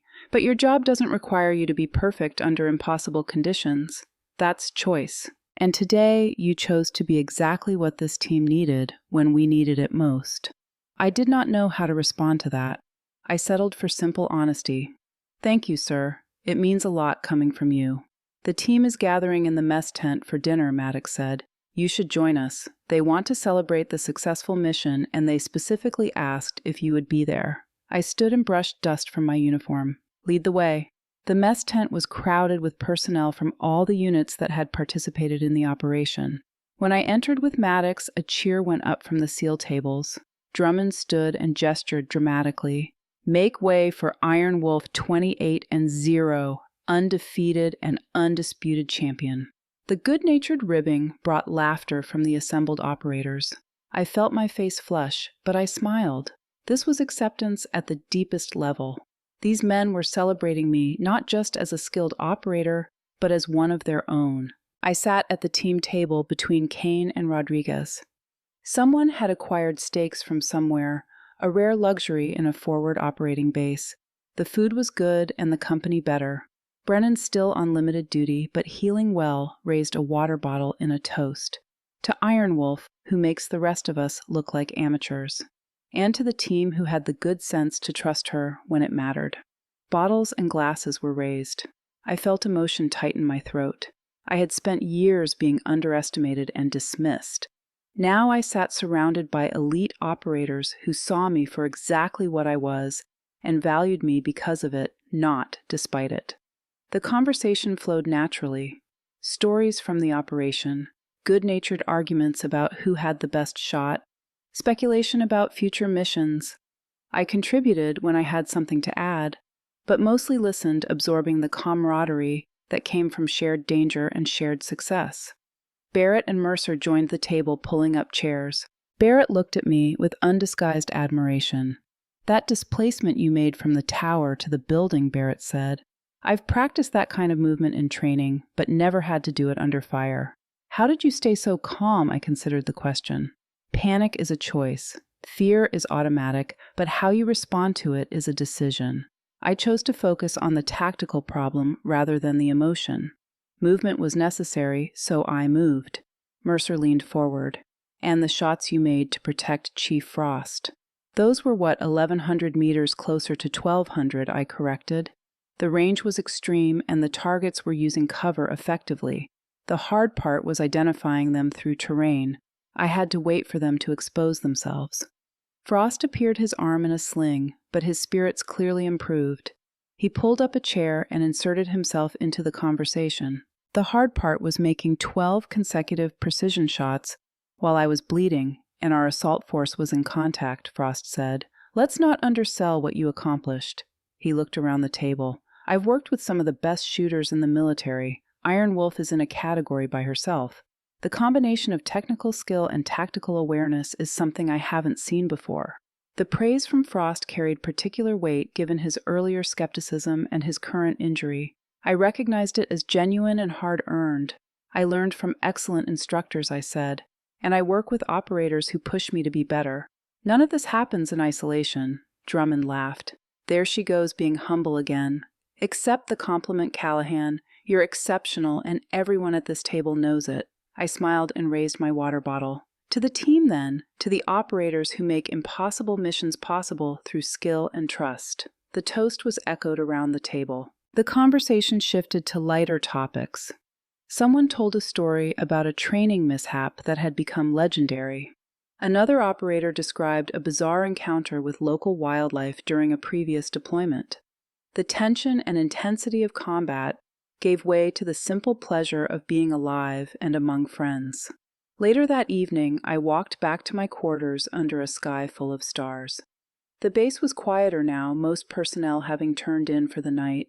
I thought about the path that had brought me here, from a young Marine trying to prove herself through Scout Sniper School to becoming integral to a SEAL team. The journey had been challenging, but worthwhile. My phone showed a message from my sister back home, brief and supportive. "Heard you did something amazing. Stay safe. Love you." I smiled and typed a response. "Just doing my job. Miss you too." I entered my quarters and began the ritual of cleaning my rifle. The weapon had performed flawlessly through 28 engagements today. It deserved the same care I gave it after every mission. As I worked, I thought about tomorrow. There would be more planning sessions, more intelligence to review, more missions to prepare for. But tonight, I allowed myself to simply appreciate the moment. I was exactly where I belonged, doing exactly what I was meant to do. 6 weeks passed in a rhythm of training and preparation. Frost's shoulder healed, and he was cleared to return to full duty. Brennan had been back for several weeks already, his own recovery complete. The team was whole again, operating at full capacity. Then came the day that would change everything. The main base was decorated with flags and bunting. Senior officers from Joint Special Operations Command had flown in for a ceremony. I stood in formation, wearing my dress uniform, feeling more uncomfortable in this formal setting than I ever did in combat. My family had flown in from Oregon. My mother, Ellen Callahan, retired teacher and widow. My younger sister, Morgan, graduate student with aspirations of becoming a doctor. They stood in the crowd, my sister already crying before the ceremony even began. The citation was read aloud by a colonel I had never met. His voice carried across the formation, detailing the events of that day, 6 weeks ago. 28 confirmed enemy kills during sustained combat operations. Tactical displacement under direct fire. Precision engagement at extreme ranges, preventing friendly casualties. Exemplary courage under the most demanding circumstances. Each word felt surreal. I had lived those moments, made those decisions, taken those shots. But hearing them described in formal military language made them seem like events that had happened to someone else. A 2-star general approached and pinned the silver star to my chest. He shook my hand, his grip firm and his gaze direct. "Staff Sergeant Callahan," he said, "your actions represent the finest traditions of military service. You have brought great honor to the Marine Corps and to our special operations community." I stood at attention and delivered the required response. "Thank you, sir. I was honored to serve alongside exceptional operators." The formation was dismissed. My family rushed forward to congratulate me. Morgan wrapped me in a fierce hug that threatened to dislodge the newly pinned medal. "I always knew you were special," Morgan said through her tears, "but I had no idea you were doing things like this." I hugged her back, feeling the weight of all the things I could never tell her about my work. The classified missions, the dangerous operations, the nights spent alone in hostile territory, waiting for targets that might never appear. My mother beamed with pride, her hand trembling slightly as she touched the silver star. "Your father would have been so proud. He always said you were tougher than any of the boys in his police academy classes." The SEAL team stood nearby in their own dress uniforms, having attended the ceremony in force. Brennan, now fully recovered and cleared for duty, approached my family. "Your sister saves our lives regularly," Brennan told Morgan, "and makes it look easy." Morgan looked between Brennan and me with amazement, trying to reconcile the quiet sister she knew with the warrior these men described. The reception following the ceremony was held in the Officers' Club. I moved through the crowd, accepting congratulations from operators I had worked with and senior leaders I had only met in passing. Everyone seemed to know who Iron Wolf was and what I had accomplished. Frost appeared with a drink in his good hand and a genuine smile on his face. "I heard a rumor," Frost said. "JSOC is creating a specialized sniper instructor position, multi-service advanced training. They want someone who can teach the next generation of precision shooters. Your name came up." I felt surprise register on my face. An instructor position would mean leaving the team, leaving the work that had defined me for years. The thought created unexpected conflict. "I haven't heard anything official," I replied carefully. "You will," Frost said. "And for what it's worth, I think you should take it. You've proven everything there is to prove in combat. Teaching others to reach your level would multiply your impact exponentially." I had not considered it in those terms. My focus had always been on the next mission, the next target, the next opportunity to protect my teammates. But Frost had a point. How many lives could be saved if I helped create 50 snipers who operated at even 70% of my capability? "Something to think about," I acknowledged. The reception continued for hours. Stories were told and retold, each one slightly embellished, but rooted in genuine shared experience. I found myself laughing at Drummond's description of our first mission together, when everyone had assumed I was just carrying extra batteries and relaying messages. "We thought you were there to manage our radio frequencies," Drummond said to the assembled crowd. Turns out, she was there to drop 14 guys in 10 minutes and save our entire operation. Kane raised his glass. "To assumptions and the people who prove them wrong." The toast was drunk with enthusiasm. I felt the warmth of genuine affection from these men who had become my brothers. They had tested me through fire and found me worthy. That validation meant more than any medal. As the evening wound down, Maddox found me on the club balcony looking out at the base. He joined me at the railing, both of us enjoying the quiet after hours of noise.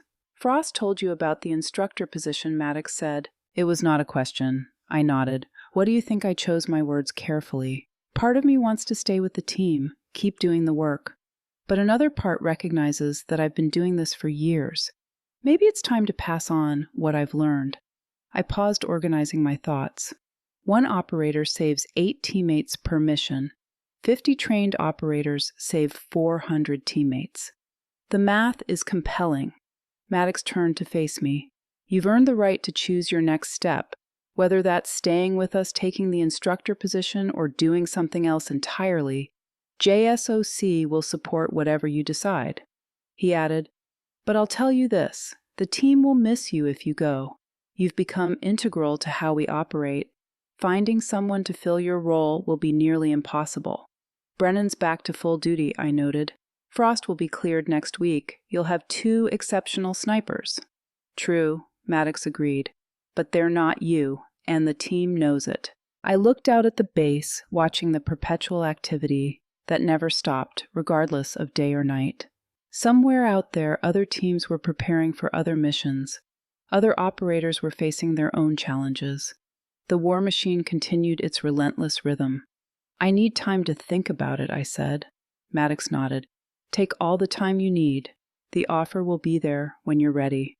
That night, alone in my quarters, I sat with the decision weighing on me. The silver star sat in its case on my desk, the metal catching light from the overhead bulb. I thought about what it represented. Not just my actions on one day, but years of training and preparation that had led to that moment. I thought about Jamie, my older brother who had died in Helmand Province 7 years ago.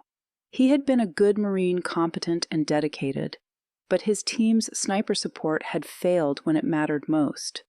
An undertrained shooter, an impossible shot, conditions that exceeded capability. 8 Marines died that day because someone was not good enough when lives depended on it. I had spent years making sure I would never be that person. I had trained obsessively, pushed myself beyond normal limits, accepted any assignment that would make me better. And it had worked. 68 confirmed kills across multiple deployments. 0 missions failed. 0 teammates lost because my shot was not there when needed. But now I faced a different question. Was the best way to honor Jamie's memory to continue being that person, or was it to create hundreds of people who would never let their teams down? The math was undeniable. I could continue operating, continue protecting one team on one mission at a time. Or I could teach, and those students would go on to protect dozens of teams on hundreds of missions. The decision crystallized in my mind with sudden clarity. I was not abandoning the fight by becoming an instructor. I was multiplying my impact in ways that operational deployments could never achieve. The next morning, I requested a meeting with Maddox. The lieutenant commander received me in his office with the relaxed professionalism that characterized our relationship. "I've decided to accept the instructor position," I told him without preamble, "if the offer is still available." Maddox showed no surprise. He had probably anticipated this decision from the moment Frost mentioned it. "It's available," he confirmed. "When do you want to start?" "After this next rotation," I said. "Give me 3 months with the team to help transition Brennan and Frost into the primary sniper roles. Then I'll move to the instructor position." Maddox extended his hand across the desk. "Congratulations. You're going to change a lot of lives in that role." I shook his hand, feeling the finality of the decision settle over me. "Thank you for everything you've done for me, sir. This team gave me the opportunity to prove what I could accomplish. I won't forget that." The next 3 months passed quickly. We ran 2 more missions, both successful, both adding to the legacy of SEAL Team 5. I worked closely with Brennan and Frost, sharing techniques and tactical approaches that I had developed over years of operations. They were exceptional students because they were already exceptional operators. They did not need me to teach them how to shoot. They needed me to teach them how to think like I thought how to see tactical problems the way I saw them. Brennan absorbed everything with the focused intensity of someone who had learned the hard way that details mattered. His shoulder injury had given him new appreciation for backup plans and redundant capabilities. Frost approached the learning with humility that had not been there before our first meeting. His own injury had taught him that confidence without preparation was just arrogance waiting to be punished. Together, they would form a formidable sniper element for the team. I had no concerns about leaving SEAL Team 5 in their hands. My final day with the team arrived with the inevitability of Tide. The team held a small ceremony in the team room, the sacred space where operators gathered to decompress and bond. Maddox presented me with a plaque. The words were simple but meaningful. Staff Sergeant Reese Callahan, Iron Wolf, SEAL Team 5, March 2025 to June 2026. 68 confirmed combat kills. 0 missions failed, the standard all snipers aspire to reach. I looked around the room at faces that had become family through shared danger. Brennan, Drummond, Kane, Rodriguez, Frost, Barrett, Mercer. Each one an exceptional warrior. Each one someone I had fought beside and would trust with my life. This team took a chance on a Marine nobody expected much from, I said, feeling emotion tighten my throat. You gave me the opportunity to prove myself and the support to succeed. Everything I accomplished here was possible because you trusted me. I paused to collect my thoughts. Now I'm going to take everything this team taught me and pass it on to the next generation. When you run missions 5 years from now and work with snipers who seem unusually competent, remember they might be my students. That will be my legacy from this time. The room was silent for a moment. Then Drummond started clapping. The applause spread until everyone was standing, recognizing my contribution to their success and survival. Maddox stepped forward with final words.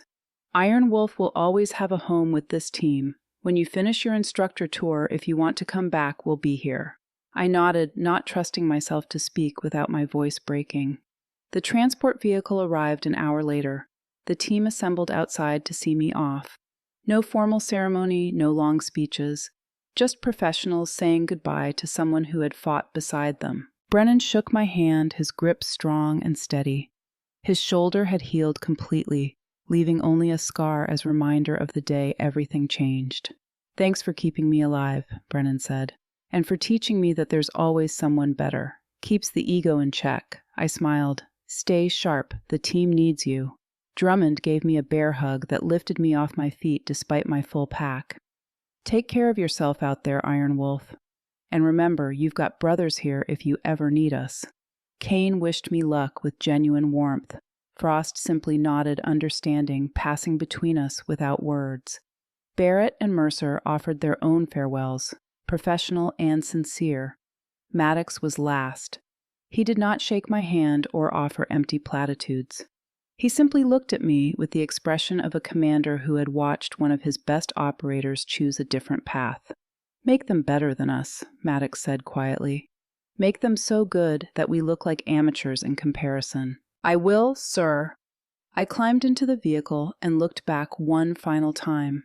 These men had seen past assumptions and recognized me for who I truly was. They had given me the opportunity to excel and the support to reach my potential. That gift was precious, and I would honor it by doing the same for others. The vehicle pulled away from the base. I watched through the window until the team disappeared from view. Then I turned forward, ready for the next chapter. 6 months later, I stood at an instructor podium facing a class of 24 Marine and Navy sniper candidates. The classroom was stark and functional, designed for learning rather than comfort. Sunlight streamed through high windows, illuminating faces that ranged from eager to skeptical. A mix of men and women, all volunteers, all having passed initial screening that eliminated 70% of applicants. Most were probably underestimating the woman in instructor uniform standing before them. I could read it in their body language in the way some of them glanced at each other with barely concealed doubt. Good, underestimation had always been my advantage. My name is Staff Sergeant Reese Callahan. I began, my voice carrying clearly through the room. Call sign Iron Wolf. I'm going to teach you everything I know about precision shooting under combat conditions. I paused, letting that sink in. Some of the faces showed recognition. The call sign meant something in certain circles. Some of you will wash out, I continued. The statistics say that half of you won't make it past the first month. You'll decide that this is too hard, too demanding, requires too much sacrifice. That's fine. We only want people who are willing to pay the price for excellence. I moved from behind the podium, walking along the front of the classroom. Some will barely pass. You'll meet the minimum standards, earn your certification, and go on to have adequate careers as adequate snipers. That's also fine. The military needs competent operators at every level. I stopped and looked directly at the class. And a few of you, if you work hard enough, if you commit completely, if you push past every limit you think you have, might become good enough to save your team when everything goes wrong. The room was absolutely silent. I had their attention now. I expect excellence, I said. I expect discipline. I expect you to prove everyone who underestimates you absolutely wrong. One female candidate in the back row sat up straighter. I saw the recognition in her eyes, the understanding that someone who looked like her had made it to the highest levels of this profession. I gave her a slight smile. I'm not here to make you feel good about yourselves, I continued. I'm not here to tell you that trying hard is enough. I'm here to teach you a craft that will keep your teammates alive when bullets are flying and everything is chaos and you have one chance to make a shot that matters more than anything else in the world. I returned to the podium and placed both hands on it, leaning forward. In 6 months, you will either be snipers or you will be something else. The only thing that will determine which is how badly you want it and how much you're willing to sacrifice to get it. The standards are not negotiable. The expectations are not flexible. And if you think this will be easy because I'm standing here as proof that anyone can do it, you're wrong. I straightened up. I'm standing here as proof that exceptional people who work harder than everyone else and refuse to accept limitations can do it. The question is whether any of you are exceptional enough. One of the male candidates raised his hand. I nodded to him. Staff Sergeant, how many confirmed kills do you have? The question was testing boundaries, seeing if I would share operational details or shut him down for asking. 68, I replied directly. Across 6 deployments, 0 missions failed. 0 teammates lost because my shot wasn't there when needed. I looked at him steadily. The numbers don't matter. What matters is that when my team needed me, I delivered. That's the only metric that counts. Everything else is just statistics. Another hand went up. A woman near the front. What was the longest shot you've made in combat? 1,417 meters, I answered. Syria 2025, wind conditions that should have made it impossible. I made it anyway, because the mission required it and my team was counting on me. I scanned the room. Any other questions before we start silence? They were processing, evaluating, deciding whether they had what it took or whether they should walk away now before the real pain began. Good, I said. Let's begin. I spent the next hour outlining the curriculum. Ballistics, wind reading, range, estimation, equipment maintenance, physical conditioning, mental preparation, tactical integration. Each topic would be covered in excruciating detail over the coming months. Each skill would be practiced until it became instinct. The candidates took notes furiously, trying to capture everything. I did not slow down or repeat myself. Part of the test was learning to absorb information under pressure. When the session ended, most of them filed out quickly, eager to escape the intensity. But the female candidate from the back row approached the podium. She was young, maybe 23, with the kind of lean build that suggested distance running and pull-ups. Staff Sergeant, she said, her voice quiet but clear. I'm Katie Morrison. I just wanted to say thank you. I looked at her with mild curiosity. For what? For being here, Morrison said. For proving it's possible. I've wanted to be a sniper since I joined the Marines 3 years ago. Every instructor I've had told me I didn't have the right temperament, the right build, the right psychology. They said I should focus on other specialties. I studied her expression. What did you tell them? That they were wrong, Morrison replied. And that I'd prove it. I allowed myself a small smile. Good answer. But understand something, Morrison. I'm not here to make this easier for you because we share a chromosome. I'm here to make you better than you think you can be, and that process is going to hurt. I understand, Staff Sergeant. Do you? I asked. Because in 3 weeks, when you're exhausted and sore and you've failed the same drill 5 times in a row, and every fiber of your being wants to quit, you're going to remember this conversation. You're going to wonder if I'm being harder on you because you're female. And the answer is yes. Morrison's eyes widened slightly. I'm going to be harder on you, I continued, because the enemy won't care about your gender. The wind won't be gentler on your bullets. The distance won't be shorter. The pressure won't be less. So I'm going to prepare you for reality, and reality is not fair or kind or accommodating. I paused. But if you make it through, if you earn your certification from this program, you'll be ready for anything. You'll be the sniper who saves lives when it matters most. And that's worth every moment of pain you're about to endure. Morrison nodded slowly, processing the challenge I had just laid before her. I'll be ready, Staff Sergeant. We'll see, I replied. Dismissed. She left, and I was alone in the classroom. I looked at the empty seats, imagining which ones would still be filled in a month and 3 months at graduation. Statistics said 12 would make it, maybe 13 if this was an exceptional class. I thought about the journey that had brought me here. From an underestimated Marine in a SEAL team briefing room to a decorated veteran tasked with creating the next generation of precision shooters. The path had been unexpected but right. I was no longer the operator in the field taking shots that saved missions. I was the force multiplier creating operators who would take those shots on 100 different missions in a dozen different countries.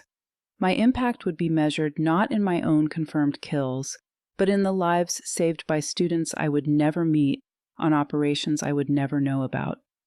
That evening, I returned to my quarters on the instructor campus.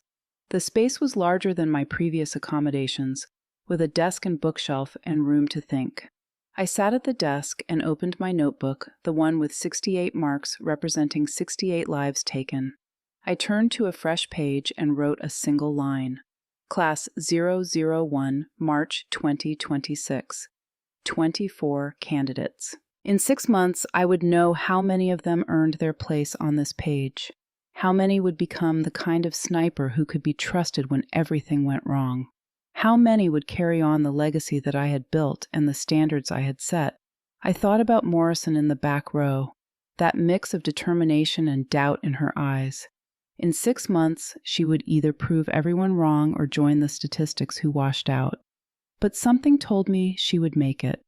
The ones who refused to quit always did. I closed the notebook and looked out the window. Somewhere out there, SEAL Team 5 was planning their next mission. Brennan and Frost would be running Overwatch, protecting their teammates with the skills I had helped them refine. Maddox would be making the tactical decisions that kept everyone alive. Drummond, Kane, Rodriguez, all of them doing the dangerous work that never ended. And here I was doing different work that mattered just as much. Creating the next generation of iron wolves who would hunt in silence and never miss when it counted. I thought of Jamie one last time. My brother who had died because someone wasn't good enough when it mattered.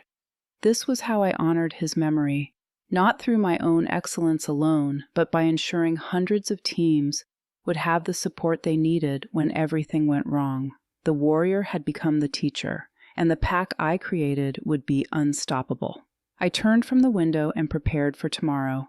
24 candidates waited to learn whether they had what it took to hunt in silence. Most would fail, a few would succeed, and those few would change everything.